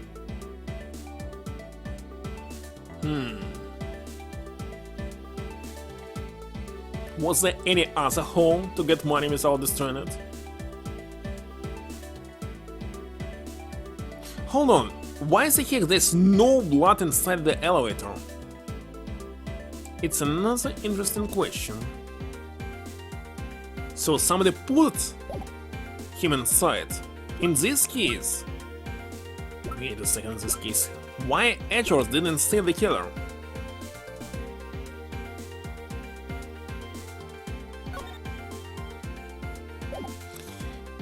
As wallet was outside the elevator, so the crime actually happened inside the store. And you didn't succeed? God damn it. Well, because it's porcelain, you can actually cut a hole inside of it, down there, without destroying it. But you need just small saw, like this. Some duct tape. Maybe something else. Hello, Skycall. Let's present this. Take that! Take that! The moral weapon. This little piggy bank is sold at the in-flight shop. It's sold there and only there, and it's not displayed here, in this lounge. Drilled a hole? Is it drill? Is it porcelain? It's supposed to be a diamond bit in this case. How's it calling it? How then? Did it find its way here? Did you find that a tiny bit suspicious? Such a trivial point. It only means you prepared it, taking it from the shop first before coming here. It doesn't prove you are innocent at all. There's no way to win with this man. If I may. What is it? You see? Well, it's just as Mr. Edgeworth says. Mr. Remake? Well, it's remaster for sure. Can't name it remake because it's the same 2D, just with different resolution. And for PC. Remake's supposed to be something like completely different. 3D. Maybe with different camera angles, different background, but the background and everything is the same. So yeah, of course. It was ported to PC. And why do you know this so well? Well, it's just that piggy bank was there in the shop. I saw it with my own eyes. Any drill bit you'll do? I have porcelain. It's not possible to do anything at all. Little bit will become super hot, or red, and be destroyed. First line will stay intact. I'm using only diamonds. I saw it with my own eyes. And when was this? It was maybe around 5:40 am. I believe microphone is not working for PC release. You just need to type buttons. Isn't that just before we hit that patch of turbulence? That's right. You were in the shop just before the turbulence? Yes I was. Come to think of it, Mr. Tenero, when I found the body, I believe you came out of that door. Yes, I did. And what is beyond that door? The flight attendant's room. Then, you were on the first floor. Yes. Had to do something at the shop and in the flight attendant's room. So I went to the shop first, and then to the flight attendant's room. Are you saying you passed by me at some point? Yes, you seemed really into the issue of Sky magazine you were reading at the time. Matter of time, cost and technique? Listen. Don't suppose you noticed me walking by. I regularly recall someone walking by, but I didn't take notice of who it was. Anyway, the piggy bank was definitely there at the shop when I went there. Why did you go to the shop in the first place? I went there for work-related matter. Work, you say? Yes, the upkeep of the shop is also one of my responsibilities. Also, people saying that this style of characters is chibi, but it's not chibi. It's their size in this environment. Chibi is something unproportional. Like SD. Super deformed, with big heads, etc.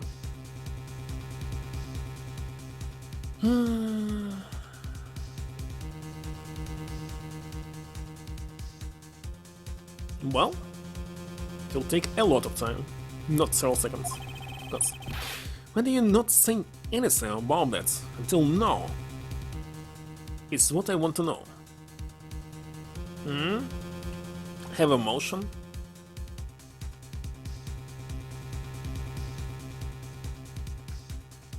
It's already dark outside. Okay, check it later. In a minute.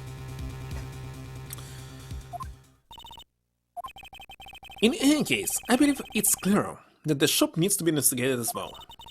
Shall we head over there, then? What is it now? Aren't you forgetting something, Miss Roder? Don't you need the captain's permission to check the shop? No, haven't forgotten. But I have already asked him for permission to search the entire plane. Okay, so the killer is the second lieutenant. What was her name? Millie something? Maybe it was last name. Ah, Camila. Camila? So I think we're alright. Millie. That's right. What is? Well, I just talked to the captain, see? And he said that he didn't give you permission to do anything like that at all. What if the meaning of this, Miss Tenera? It means she's lying. Go on, admit that you are. You said you had permission to search all over, but you don't. And yet, here you are. You, flight attendant, what are you trying to do? Pull the ship over us? Captain's calling for you, Miss Rhoda. But don't worry. I already got permission to search the shop from the captain. See, unlike you, I do things the right way. Mr. Nero, why would you do such a thing? Please excuse me. Looks like I get to be in charge now. Please, go back to your seat, Mr. LeBlanc. Now then, Mr. Edgeworth, if you would follow me, I'll be your guide from now on. Something about Mr. Nero that has piqued my curiosity. But right now, investigating the in-flight shop is my top priority. He's still here. 62? Actually, I thought he's younger. Okay, what was? It's notification.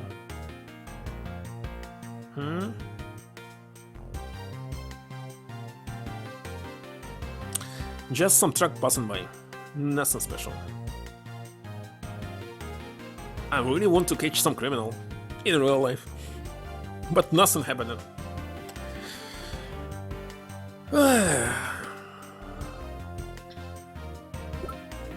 24.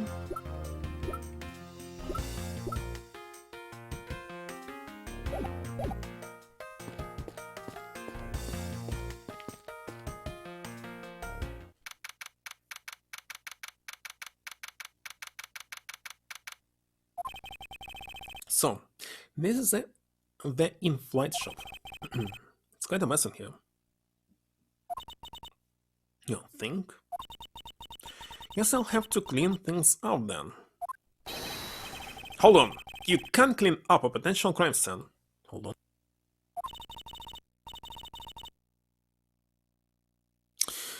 Thank goodness. Hate cleaning so much. Mustn't rush things here. I must remain cool, calm, and collected. Because this piggy bank was left at the crime scene. There's a very good chance that the killer had paid this place a visit. It's kind of obvious.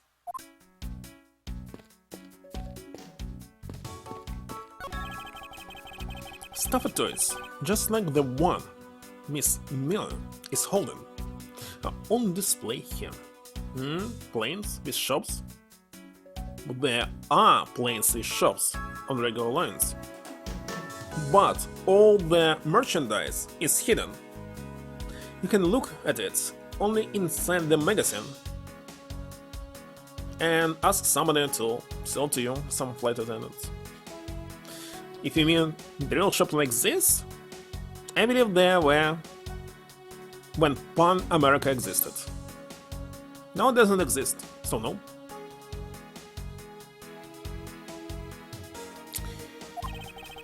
They're only cheap, which explains why they're displayed so haphazardly. How about it, Mr. Edgeworth? You know you want one too. They're great for when you're stressed. Why do I envision stuffed animal abuse when she said that?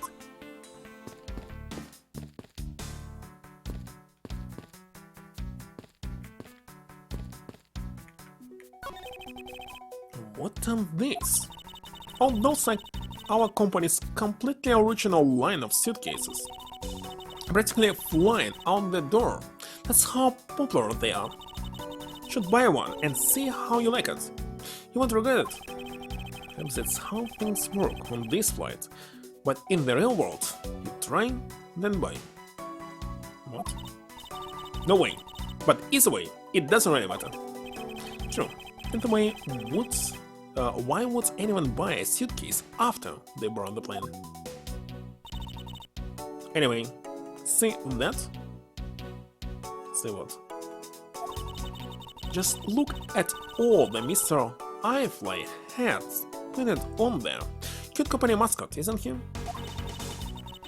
Painted on with a lot of care. Doesn't he look like he is about to jump out at you?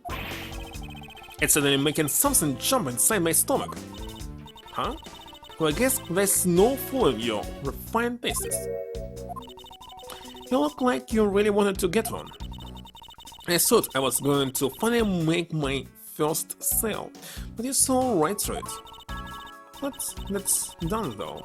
Don't make me try to give you a sales pitch ever again, okay? I never showed any interest in it to begin with. It really is pretty horrible, isn't it? You want to know something? This suitcase was designed by Miss Rhoda. Is Tenero designed this? Yeah, it was a company-wide contest. Well, it does have a very sharp design sense. Sharp? Like stinky sharp cheddar, maybe? I really have no idea why the big wigs decided to go with it. It's so... blah. Tenero designed this, did she? It's definitely not what I would have expected.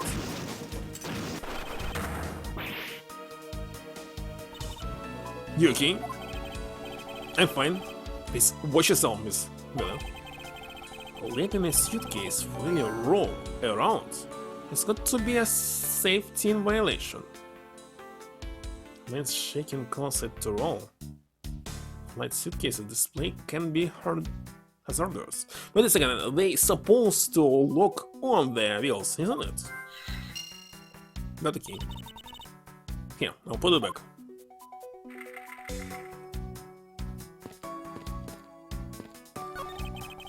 The glass from the display case door is shattered all over the floor. And looks like there's nothing on display inside either. Wait, actually I think there's something. What's this? A mini captain's hat? From the stuffed toy, of course.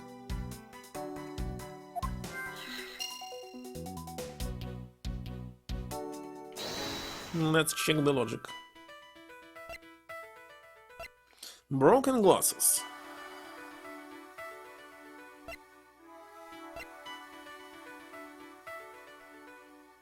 Well, I can connect these two, but maybe it will say that nothing is connected.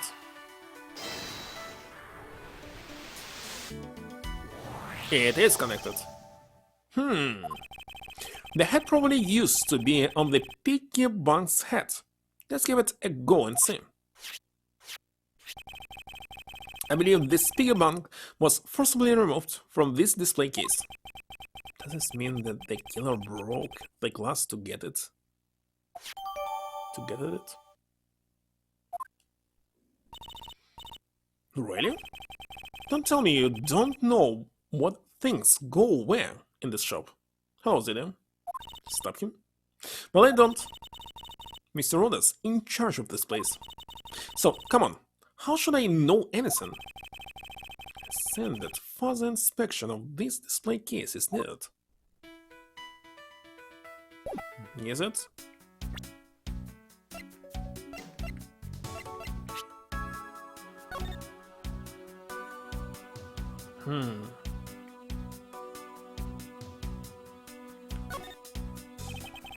The hat on its head was found inside the display case in the in-flight shop. I wonder if that fact has any bearing on this case. Don't even know.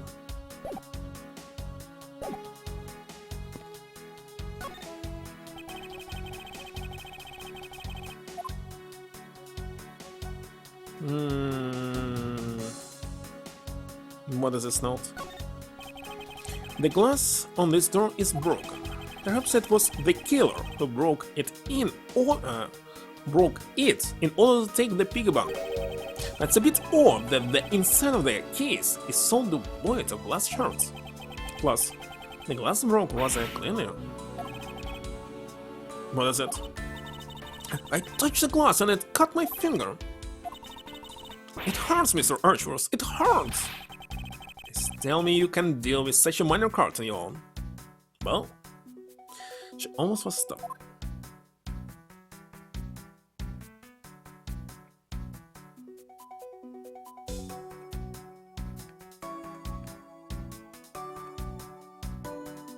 And what does it mean? Security, there's a lock on this display case. Miss William, if I may ask you about this lock. The one who is in charge of the shop again has got the keys to all the display cases. I see. But you want to buy something? Do you want me to go get the key from her? No, that's alright.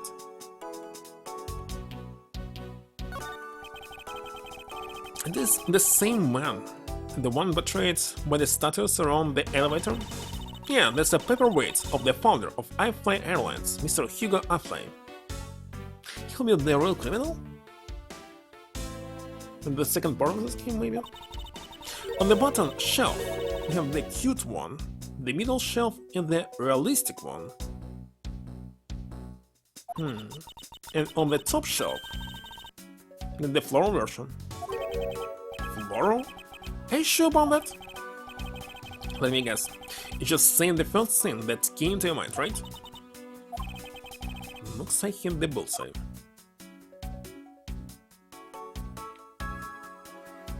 What can I deduce here?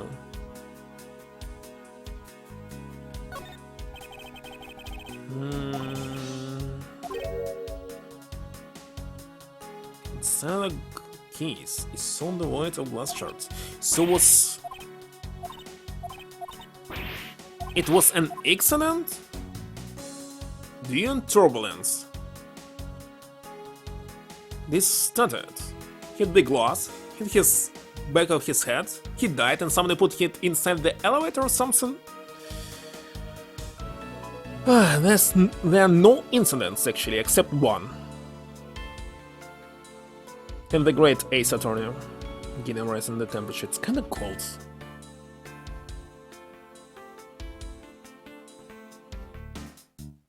None. But what to deduce here? What about logic right now? Broken glasses. The victim glasses are broken. And planes shaking cause it to roll.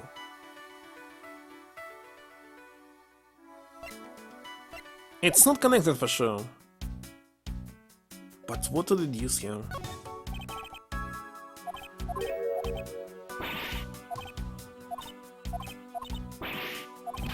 Not sure. Climate control is working. I'm rising it. How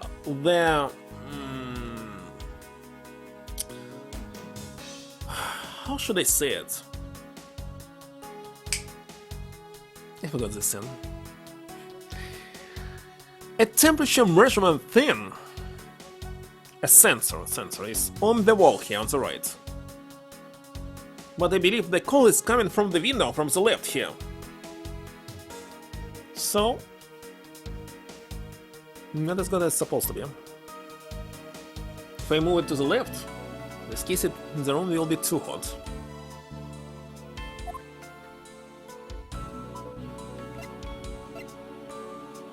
Which contradiction can I use?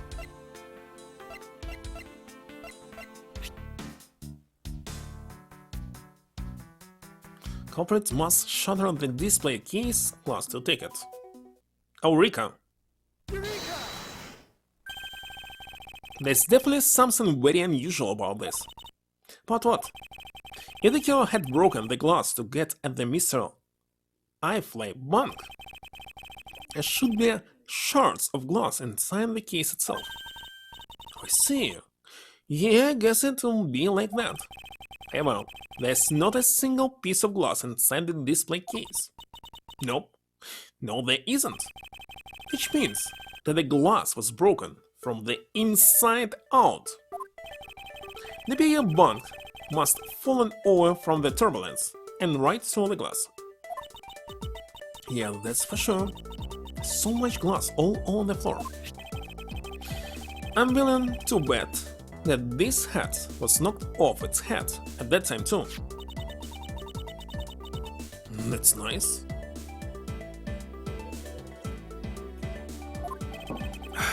Which leads me to believe that the killer took the Mr. iFly from here after the turbulence. Plane shook so much during it that made a huge mess of the shop.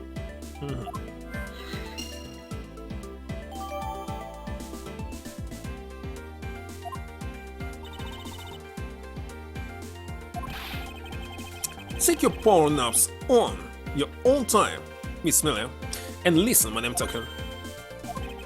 But the mirror occurred before the turbulence, which rolls the speaker bank out at the mirror weapon. So I mean the bank's Not the real modern weapon? It's a fake? Yes, at this point, that is a very real possibility.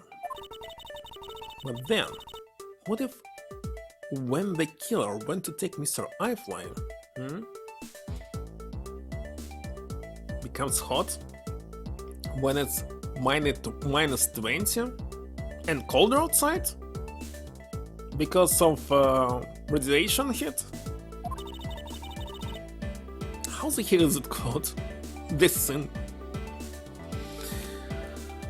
If I lived in New York, I would know for sure, but it doesn't exist here, so nobody saying something like this. Let's see. Central Hidden. It's not Central Hidden. It's called somehow else.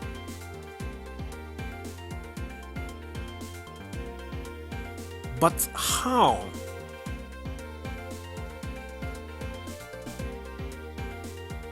It's actually radiator.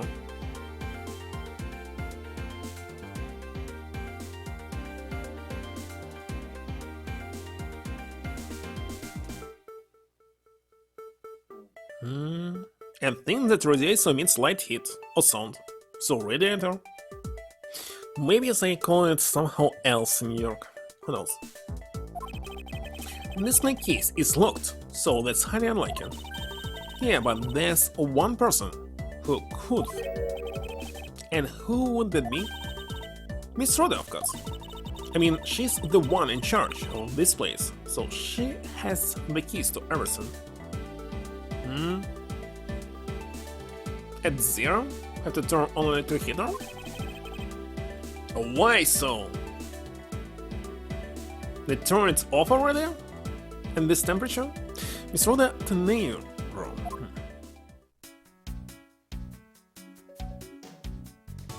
Okay, looks like there's nothing to do. What about logic? Turbulence. Suitcase. And balance. If it's central, I mean, controlling Bay City, just saving money by turning it off. To put this money to their pockets. And I was right. Yes, there's definitely something wrong here. What's with that sudden yelling? Tell me, Miss Miller, don't you think there's something strange about these suitcases? Oh, well, sure, they totally are strange, like the color and the such. That's not what I'm talking about. Now pay attention. Excuse me, Mr. Edgeworth. Sorry. These suitcases are lined up a bit too prim and proper. Too hard long to explain? They look a bit uptight, don't they? But I guess they take after their creator. Again, that's not what I meant, Miss Miller. It isn't central. Do you have several floors in this case? If yes, if temperature is taken from the first floor on the second floor, that's always hotter no matter what. That's why I'm adjusting my system always to the temperature above me and down here. Except when I'm streaming. When I'm streaming, I'm switching it to this place. Because if I set like 70 degree here, not sure how much in Celsius, 22, maybe 23 or something. Above me it will be 30 Celsius. Too hot. Then I find it unusual that these cases are the only things undisturbed by the turbulence. No mind. Soon I'll find an answer by inspecting these suitcases myself. Upon close inspection, they really are quite hideous. I wonder how Miss Rhoda would reacted if she had heard what you just said. Non-ideal? It's impossible to be ideal. Upper floor will also be hotter no matter what, because hot air going up, always, and cold going down. It's like it's working in this universe. It cannot hold the hot air down there. Well, especially as everything is open. If it was completely closed, the whole system, so yes. Or if you can send the air only down, but turn it off up. You can do this, but it will be super expensive to make such system. What's wrong? I'm not rich. She makes a good point. It would be wise of me to watch what I say out loud. What's this? I've spotted something that's not quite right. What is so unusual about these suitcases? About this suitcase? Yeah, this. So there was a stopper here. Take that! Yes, what is so odd? Don't think it's that strange at all. Wait a second, I must show it on the... How does it matter, left or right? Well, maybe not to that extent. Okay, let's show the left one. Take that! Really? If I would be developer in this game, I would allow both of these points to be right. But they're different. There's something very peculiar about these wheels. As in? There are no stoppers in place on this. No stoppers, one would think that the turbulence would have sent it flying. The entrance?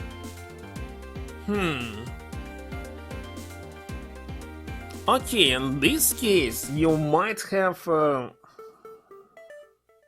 ventilation. Like when I was living on Meals, there was ventilation in the kitchen and bathroom. And once, when there was infestation of some kind of flies, we closed it with a duct tape. And when the central heater started, it raised the humidity for some reason so high that wallpapers simply roll over, roll up.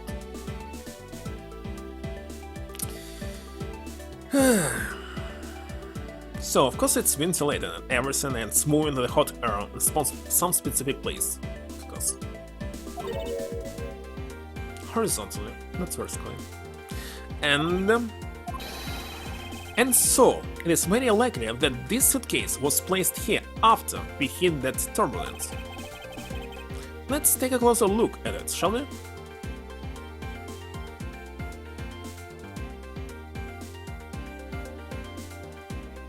Almost like Apple.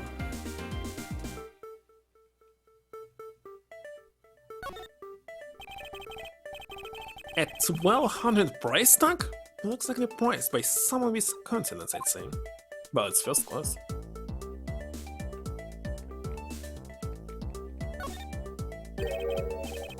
What's this? The wheel's completely covered in something. In grape juice? This color and the scent appear on the substance in question is grape juice. But why would there be juice on the wheel of a suitcase? Is it so long?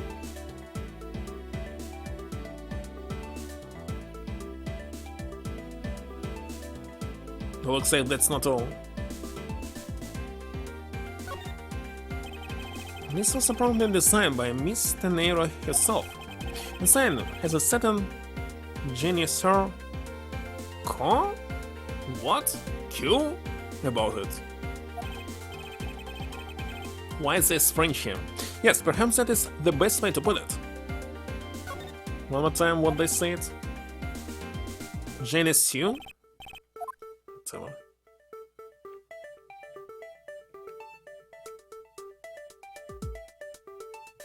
Je ne sais quoi?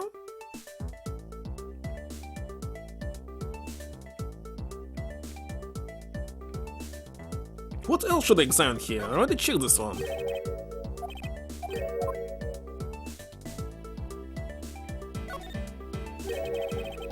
Suit appeared to be unlocked. Let's take a look at what's inside. A piece of cloth. And it's soaked with blood. It's blood! It appears that this suitcase is very strongly tied to our murder after all.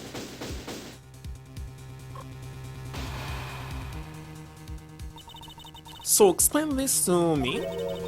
What does this suitcase have to do with the murder?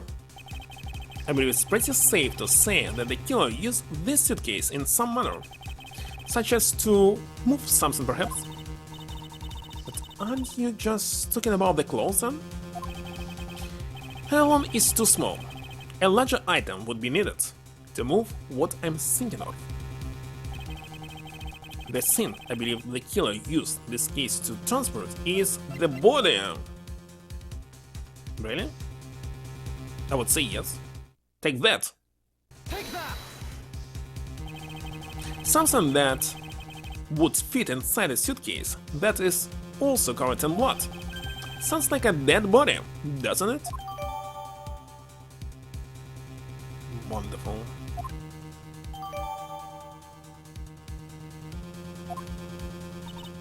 What? What? Let me check. This beautiful pattern has been sealed by blood.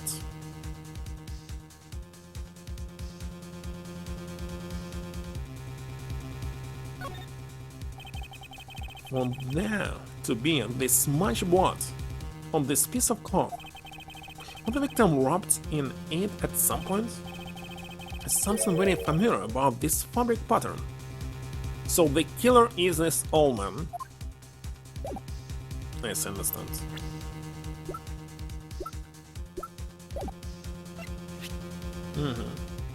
Zinc. In light of this, I'd say that Mr. Hicks was moved into the elevator from someplace else, which means that the murder was committed in an entirely different location. So you're saying that after moving the body into the elevator, the killer brought the suitcase in here and just left it? Exactly. What is it? Nothing, just that. I was thinking about what Miss Roder said about coming here for something. Excuse me, Mr. Edgeworth.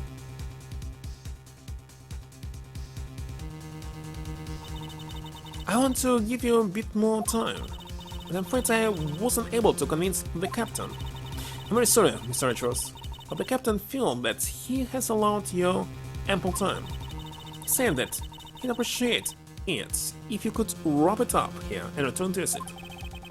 I understand his sentiments. However, if I'm not allowed to complete my investigation, the crime scene may become contaminated by the time we land. You must stop, and I insist I be allowed to oversee the preservation of the two sites. Under your supervision, of course. If that's your only condition, then I believe we can accommodate your wishes. I'm here to assist you in any way that I can, Mr. Edgeworth. Sounds like fun. We can camp out and watch over everything together. For the proof, the real crime scene was not in the lounge. I have enough evidence to prove myself to be innocent of any wrongdoing. And yet, regarding what Miss Miller reminded me about Miss Tenera, I can't allow my investigation to end here. The truth must come to light. To be continued. So I'll take another pause.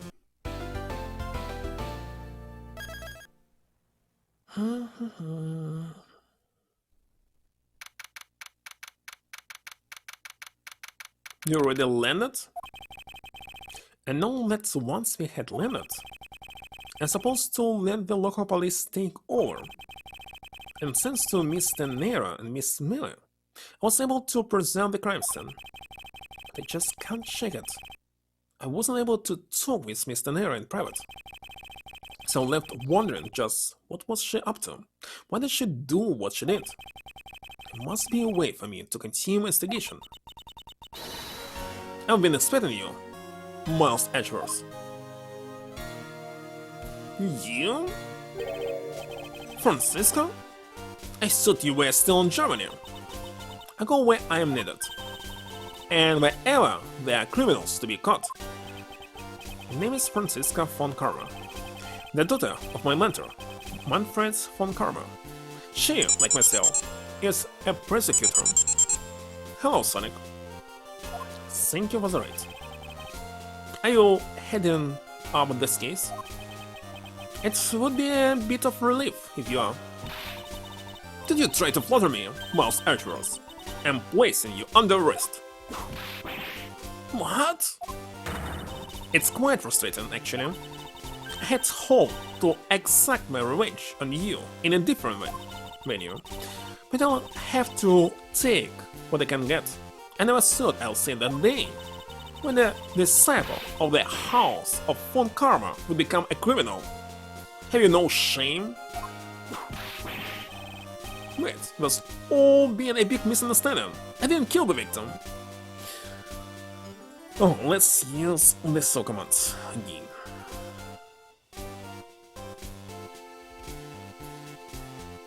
Here's one. Hey, Stone. Did you finish your side quest?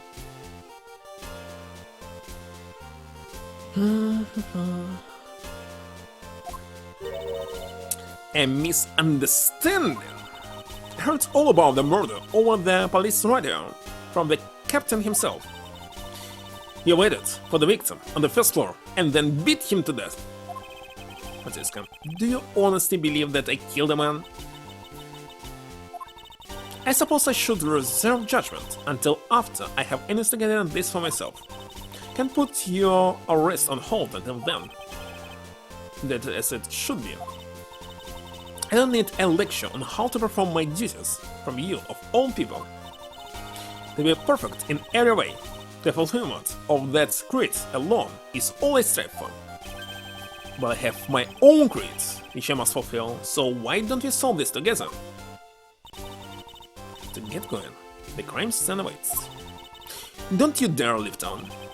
Trust me, I had no intention to. Detective Gumshoe? Yes, sir? Too slow. Listen up. I'm leaving you in charge of watching this man. Don't mess up, understand? Mr. Edgeworth? Supposed to guard him? I simply yes or no, detective. Yes, sir. Understood, sir. You just leave it to me. Miles Edgeworth?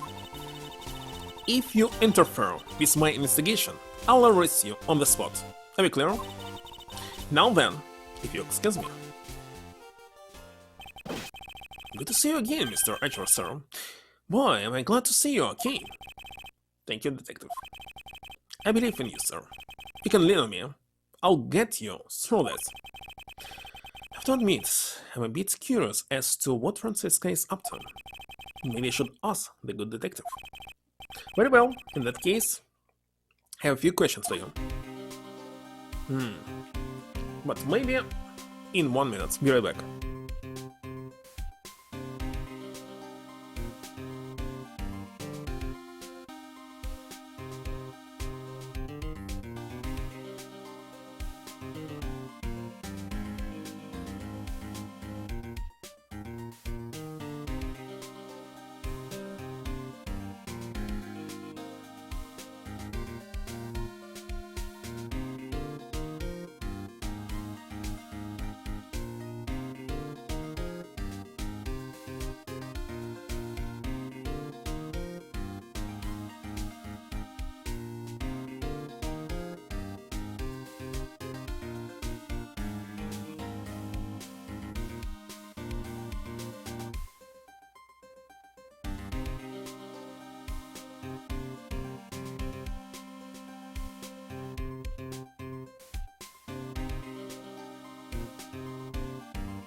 back again.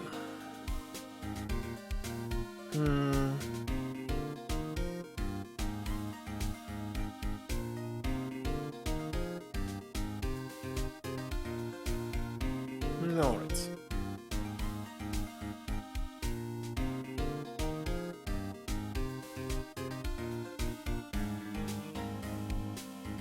No, this room where am I right now is very unstable. When it's cold outside, it's cold. When it's hot outside, it's hot. Always. The best temperature is on the second floor. It's very balanced. Should I get some information out of the detective game show first, but of course.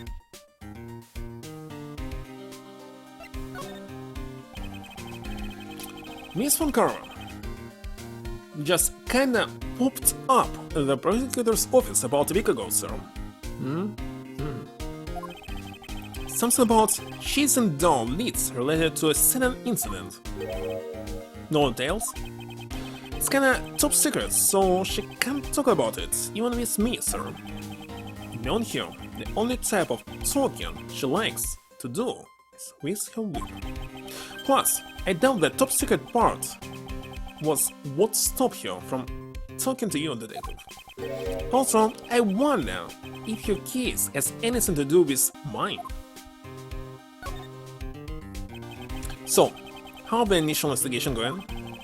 Just ship the body off to the coroner office. And you're taking statements now, sir. It sounds like Francisco. She was always good at quick responses to case.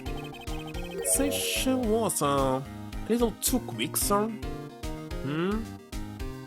How hidden? Headman? How so? I rushed on over as soon as I got word of the affair, sir. But somehow, when I got here, Miss Von Karma was already here, barking out orders at everyone. It's kinda creepy, as though she knew there had been a murder or something, and had come in advance to await your flight's arrival. It's sort of odd. She didn't show up rather quickly and out of the blue. Plus, I still don't know why she's here in America. But see, this is Japan! Okay. There must be some backstory to all of this. If the time difference between America and the Virginia, whatever it was, it's actually Republic of Belarus. Anyway, that's about all the info I have, sir. We should find out more as we investigate. Yes, it is high time to resume my investigation. So I'm talking to the people involved in this case afresh.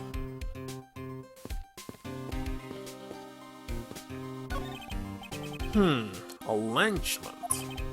How bad, I guess it's gotten big enough to run its own branches. Also not to give the steak lunch a try. Which should I go first? This. Recommend our airport special World Flags lunchboxes, only available for a limited time. We have a variety of lunchboxes made up to look like different countries' flags. If you really want one that badly, detective, why not you go ahead and buy one? No salary. Is that okay, sir? Thanks. Right then, I'm really gonna get one. Here you go. Excuse me, miss. I'll take a star-spangled banner lunchbox, please. Hope he's aware that's the most expensive one on the menu.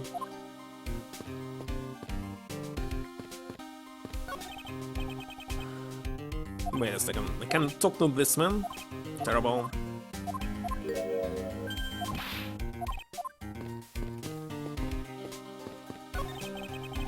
This man was in first class with me. He was quite shaken up by the whole affair. I just cared too if I got caught up in a murder investigation, sir. I did it. I made it the whole flight. I'm not scared of turbulence anymore. Life vest is proof I made it alive. It's now my prized possession. How could you just take that from the plane? It's okay, Mr. Edgeworth. It's got nothing to do with the murder, at least.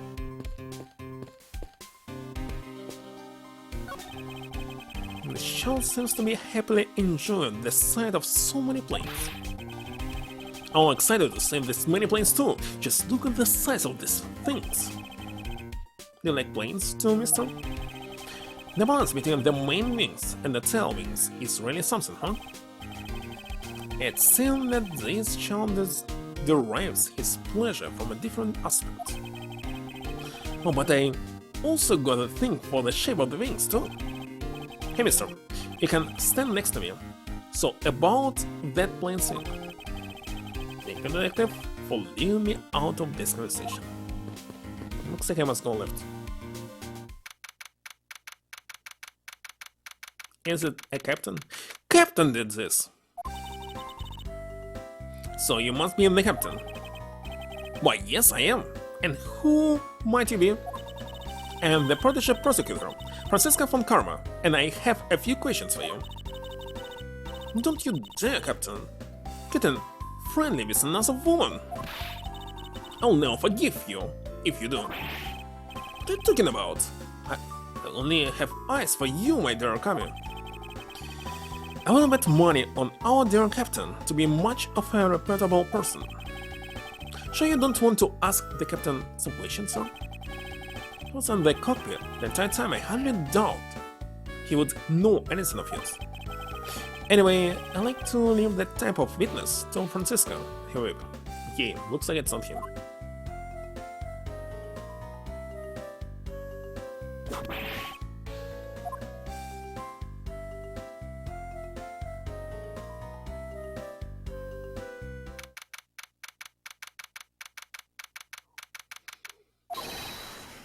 Now see here. Sorry. I'm sorry. How long do you intend to hold me? It's impossible for me to be the criminal, I told you. Mr. LeBlanc. Oh, it's you. Tell this man to stop stopping me from going. Time is money. I don't have even 1 second of wasteful time to spend. Yeah, that's him.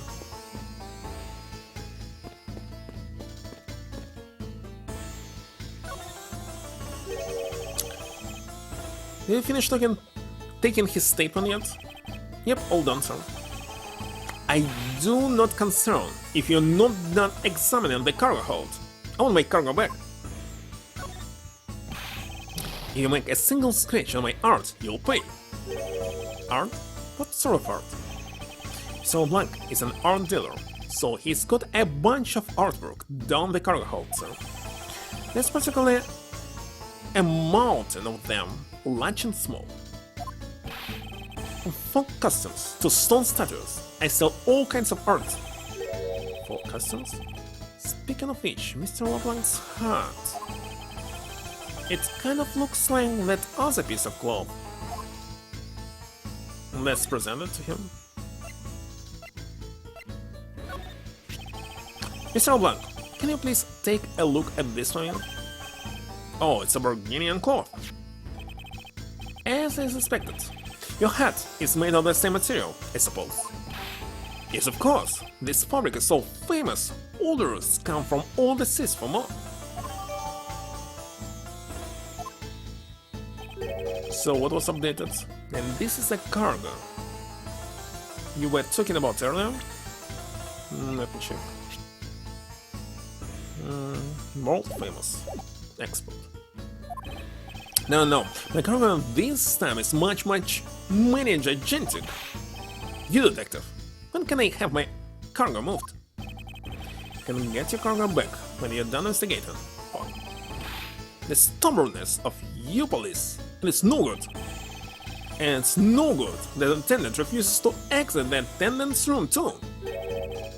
The attendant? Wonder if he's talking about Miss Tenero.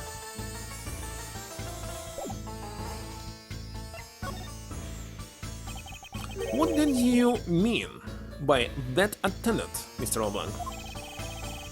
She was taken into the attendant's room for your interview. And then they still have not come out. No sign of coming out either. Was finished. It's my own interview much earlier, quicker than her. Why is Mr. Naira's interview the only one that's taken up so much time?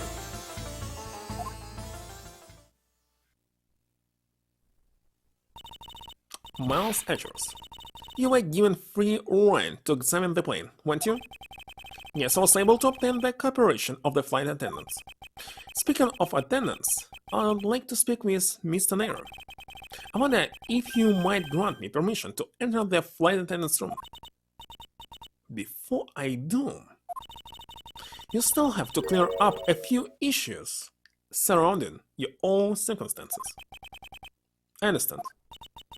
You may have tricked those attendants with your sophisticated token, but you can't pull the wool over my eyes, Miles Edgeworth.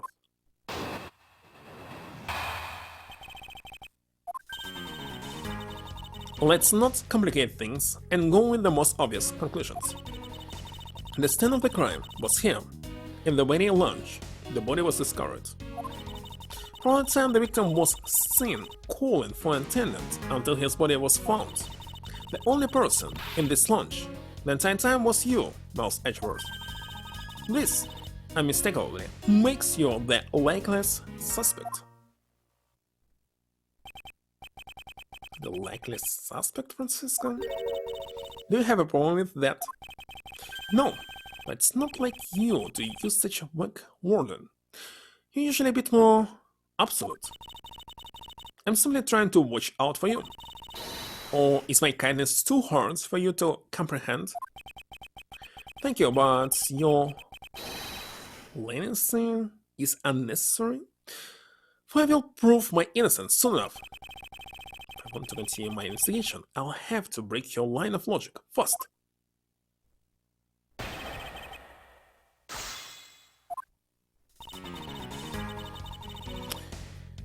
I don't want to press every statement, but let's see. The scene of the crime was here, in the waiting lounge. The body was discovered. Not really. From the time the victim was seen calling for an attendant till the body was found, the only person in this lounge at the same time was you. Not only. Hold it! Hold it! Hold it! Hold it! I need to make sense here. Well, it's true that I was in the lounge the whole time. That fact alone does not make me the criminal. Objection! We'll see about that at the conclusion of this investigation. However, there's one thing that even you must admit at this time.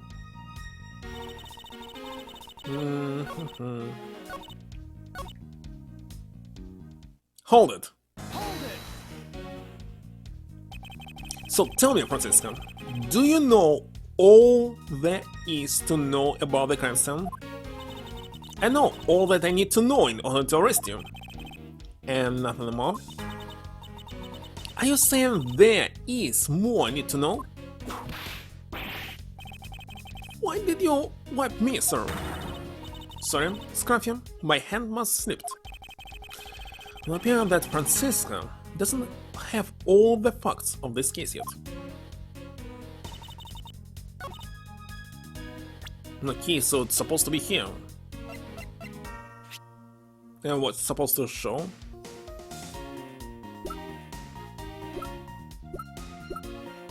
This maybe? I'm not sure. Hello, Kyle. Playing Ace Attorney again. Actually, it's not attorney, it's prosecutor. It was thoroughly translated into English. Objection? Objection!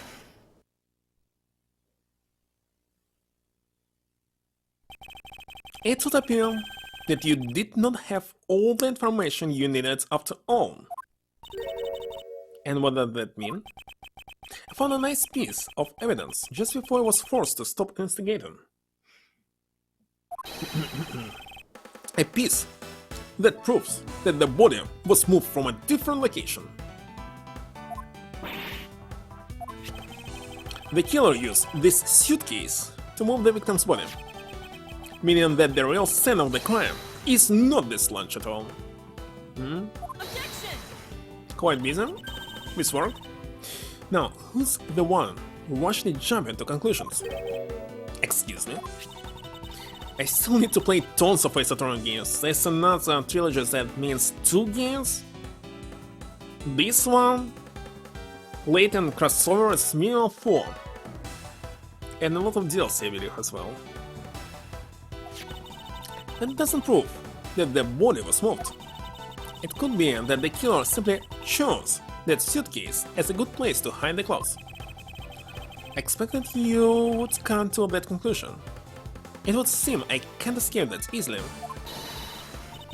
You should know better than that. A phone karma is perfect in every way. But did you know that the killer definitely wheeled the suitcase around at some point? Objection! And there's proof of that. Where's the proof that this suitcase was moved around? Inside the suitcase itself? Isn't it? Take that! Take that! I failed! It's not it! Holy shit. Online meeting. Nice thing. Had plenty today. All it takes is one look at this and you'll have your answer. Indeed, I have my answers now. That you are an ignorant whippersnapper. Rather that you are than forgiving a whippersnapper. Alright, the suitcase ended up in the implant shop, but where did it come from? The answer should become clearer if I just think about the path the killer took.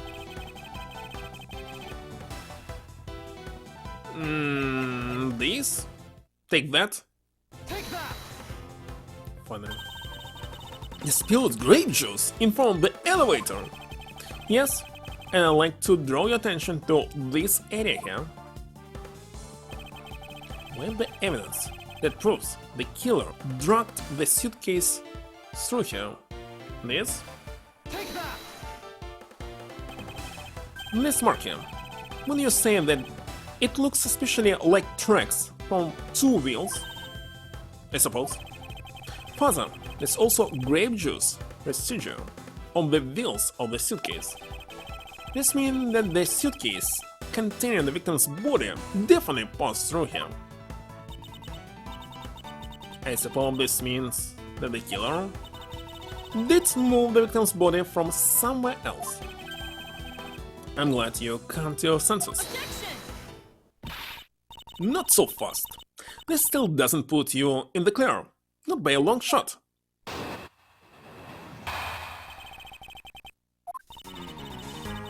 You prepared yourself and acquired the piggy bank before the plane hit the turbulence. It's impossible. And then you waited for the victim in the lounge where you beat him to death.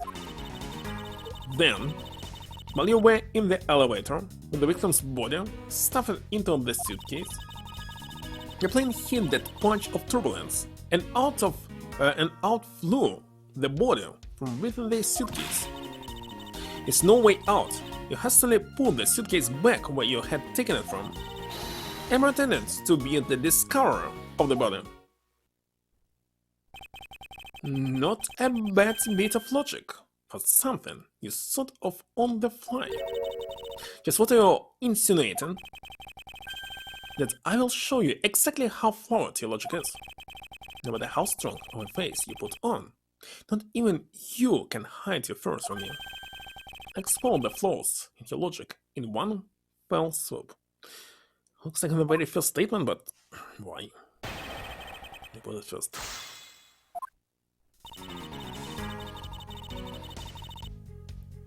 Hold it. Hold it. Hold it. Hold! Hold it! Just hold is working.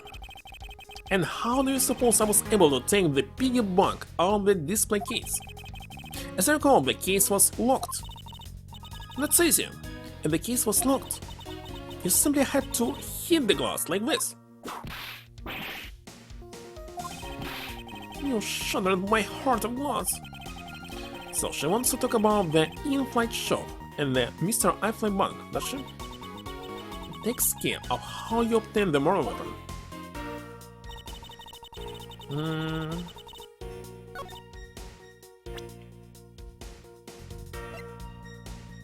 Actually, I don't have a glass here.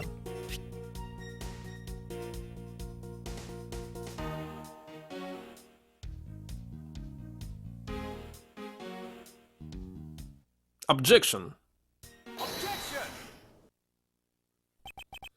The fact that you took this piece of evidence into account in your testimony is to be commended.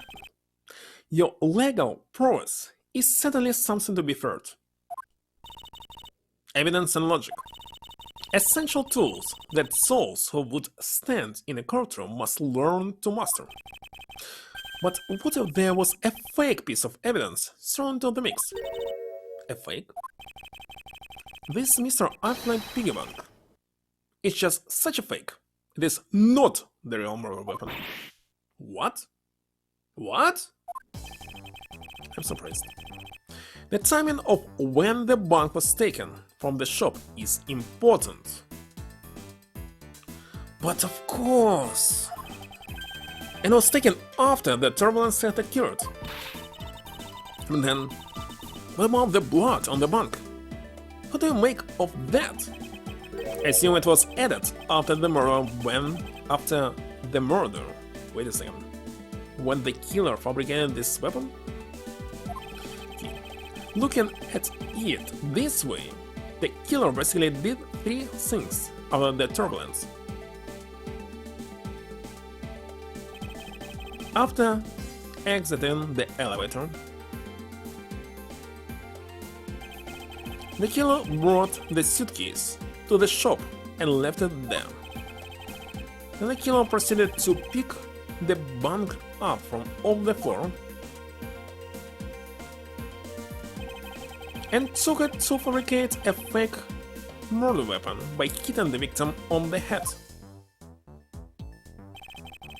That's why there was no blood, because he was killed by something else. Interesting. Finally, the victim's wallet was planted on my personage, in my pocket, to be precise. Everything was done so that I would be framed for the murder of Mr. Acme Hikes.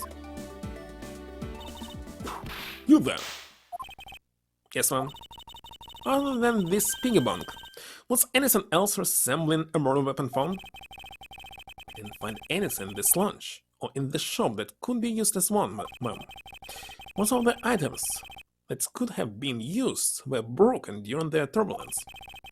And the remaining items all tasted negative for any trace of blood. I see. Well, Mouse Edgeworth, it appears your stall tactics are at an end. It's possible that it's just hidden somewhere, sir. If the criminal had wanted to hide the weapon in a safer place, I'd think the weapon would have been hidden in the same place as the bloody cloth. Exactly what I was thinking. Because the cloth was hidden inside that suitcase, it signals to me that the killer had not prepared a more secure place to hide the evidence.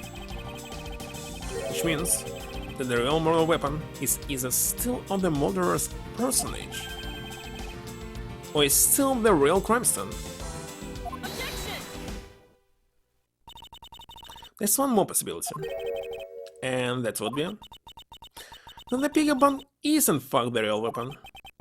But then we just... Let me finish. The killer took the bank out from the display case before the turbulence by opening the lock on the display case door. In this case, why it was destroyed. The window, I mean. It was at that time that the glass pane in the door was broken. Wonderful. See, that's a perfectly reasonable line of reasoning, wouldn't it, you? Let's see. So that means that the killer had the key to the display keys. Siskin. The person you're talking about. Not so fast. I'm not finished. The person I'm talking about also committed another sin. She tricked the captain and granted you permission to conduct your investigation. Yes, it is the sin of lying. Speaking of which, I recall that you also wish to speak with you. Yes. Very well, permission granted, but only if I can sit in on this interrogation. Do you understand each other? I have no intention of interrogating you. But you're welcome to accompany me, if you so wish. Mr. Nero is in the flight attendant's room. Let's move.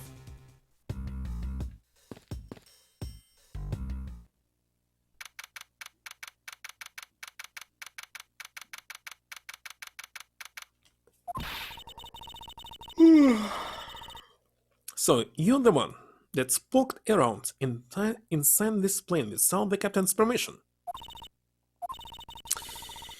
Deviating from the flight attendant's manual is very unbecoming, you know? What were you hoping to accomplish by doing that? Mr. Nero. Oh, Mr. Edgeworth, you're here too? Can you please help us and shed some light on why you did what you did? Alright.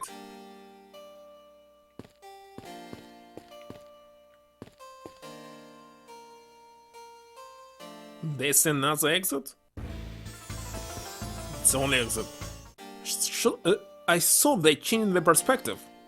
There's simply another door here. Plus, Edgeworth, isn't there something that you should be doing right now? Of course. Should be asking Mr. Nero for your side of the story. That's right. And how does that have anything to do with what's over there? Nothing really. If you already knew that, then why don't you hurry up with the interrogation already? But of course.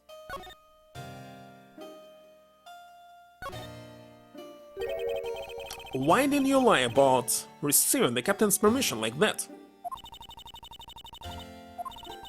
Because I didn't think I would be able to get his permission. What do you mean? Captain, he only has ears for coming. I spoke with the captain a little earlier myself.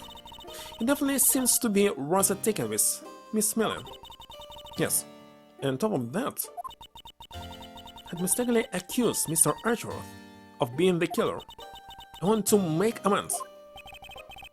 In that case, please allow me to thank you for what you did. Thanks to you, I was able to clear myself of all charges. Really? You're able to prove your innocence? Oh, thank goodness. Mr. Nero, is it? There's one more thing I'd like to ask you. You were in the in-flight shop just before the turbulence, weren't you? Please answer honestly. Yes, I was. And why were you there? Well, why the sudden hesitation? Francisca seems to have struck a nerve. All I did was go check up on the shop like I always do. You saying it was for work then? Yes, I'm in charge of the shop, so I have to keep an eye on it. Don't have any reason to go there otherwise. After a visit to the shop, you paid a visit to this room, correct? Yes, I came back to freshen up and adjust my makeup. I'm sorry, but there isn't much else to do. Mr. Nero claims to have no reason other than duty to go to the shop. But if that's all there is to it, maybe I should ask you about that thing. That thing? About what? Let's ask this. If you could please take a look at this from you, Mr. Nero. Oh, that suitcase! Yes, about this suitcase. You're the one who designed it, correct? And I think I figured something else out about it. This suitcase is the reason you went to the shop, isn't it? There's nothing you won't find out eventually, is there? Won't you please tell me more about this suitcase? Yes, I was interested in seeing how the suitcases I had designed were selling. I know that as a serious professional, I'm not supposed to care, but I really wanted to know. And I was glad to see that it was the last one there. The last one there?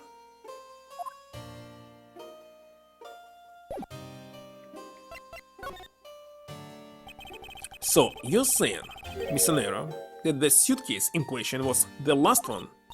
Yes. Just so popular, they practically flying all the shelves. It's not exactly the impression I got. The one in the shop is most definitely the last one. Well, we're currently looking at that suitcase.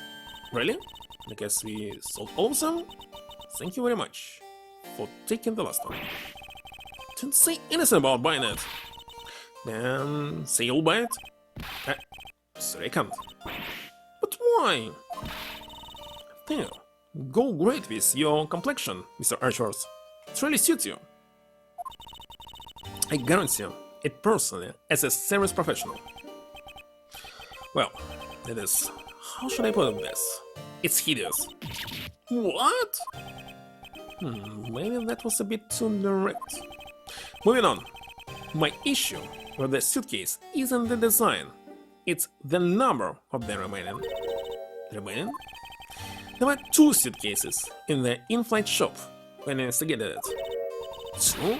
But that's impossible! I'm sure there was only 1. Looks like your story has generated quite the contradiction.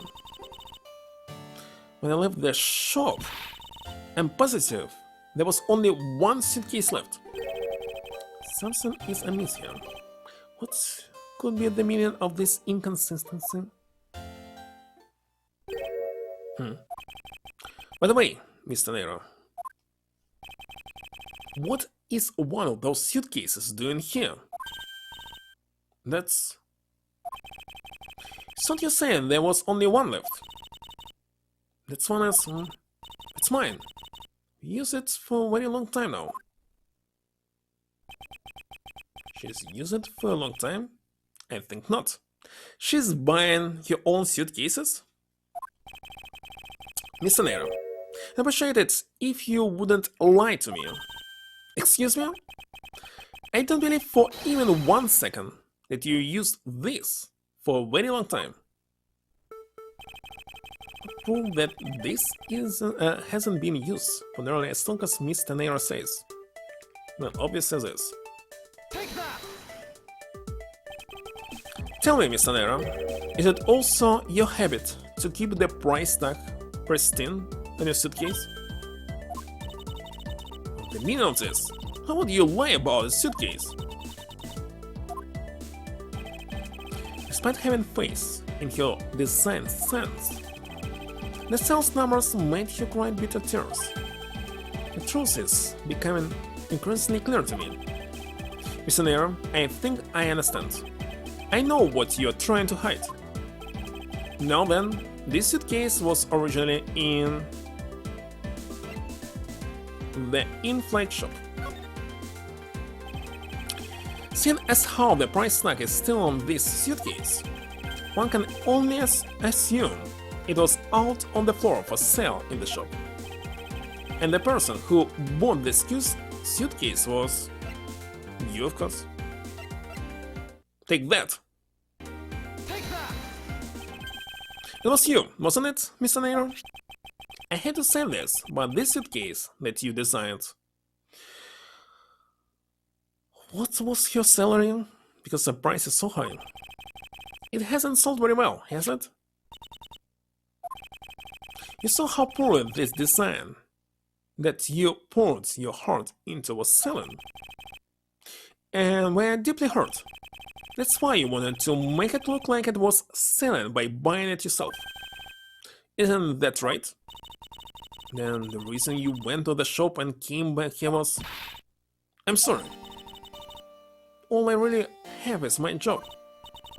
I was overjoyed when my design was chosen. So that maybe I had finally accomplished something. By designing something? An accomplishment. But the suitcase didn't sell. It's because of the design, isn't it? It's because of someone who chose this design. Because it's, as you put it, hideous. Can't say they chose a great place in which to sell them either. They weren't selling a single one. They were just sitting there collecting dust. It's so bad seeing them there, day in and day out. So I decided to buy one for every flight I worked.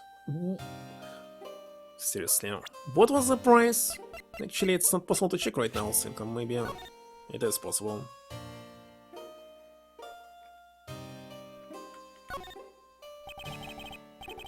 $1,200. Wonderful. You buy one every single time you work a flight? I see, so in order to keep your resolution, you went and bought one today as well. Yes, and here's my receipt for that purchase. This receipt is currently time stamped at 5:40 AM. So he really was killed after 6? In the end?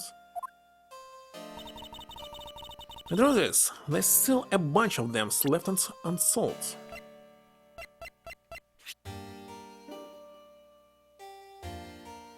It's actually very easy to sell them if you create a rumor that exactly these suitcases including fast processing by this company, a flight company, just because they saw that sad design.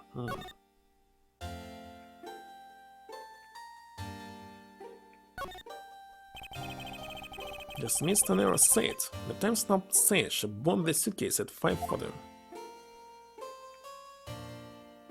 And no taxes? Are you kidding me?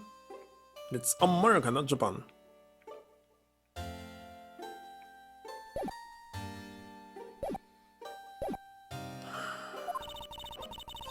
I plan to scrap the remaining ones at the end of this flight. Sonera, where are these other suitcases? Should all be down the cargo hold. Then the suitcase the killer used could very well have come from the cargo hold. Mr. Edgeworth, don't think that the killer used one of my suitcases too? Yes, I do. The killer used one of your beloved suitcases to move the victim's body. How could they? Those suitcases were meant to be faithful partners to our passengers on their trips. That's all I ever wished for them to be. Already? Well, I can rate him if he wants.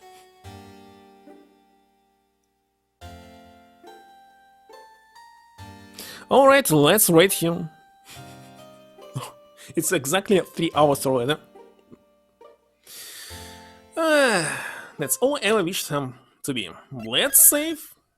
Raiden, just because he's watching it. Who? Wait a second, he said that will not be soon, but it's actually soon. Alright. Thank you, everyone.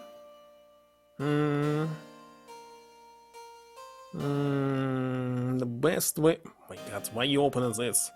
Why the heck you open my browser? I wanted to open Steam Manager. Rates. Crane. Then. X. Start! Here it is.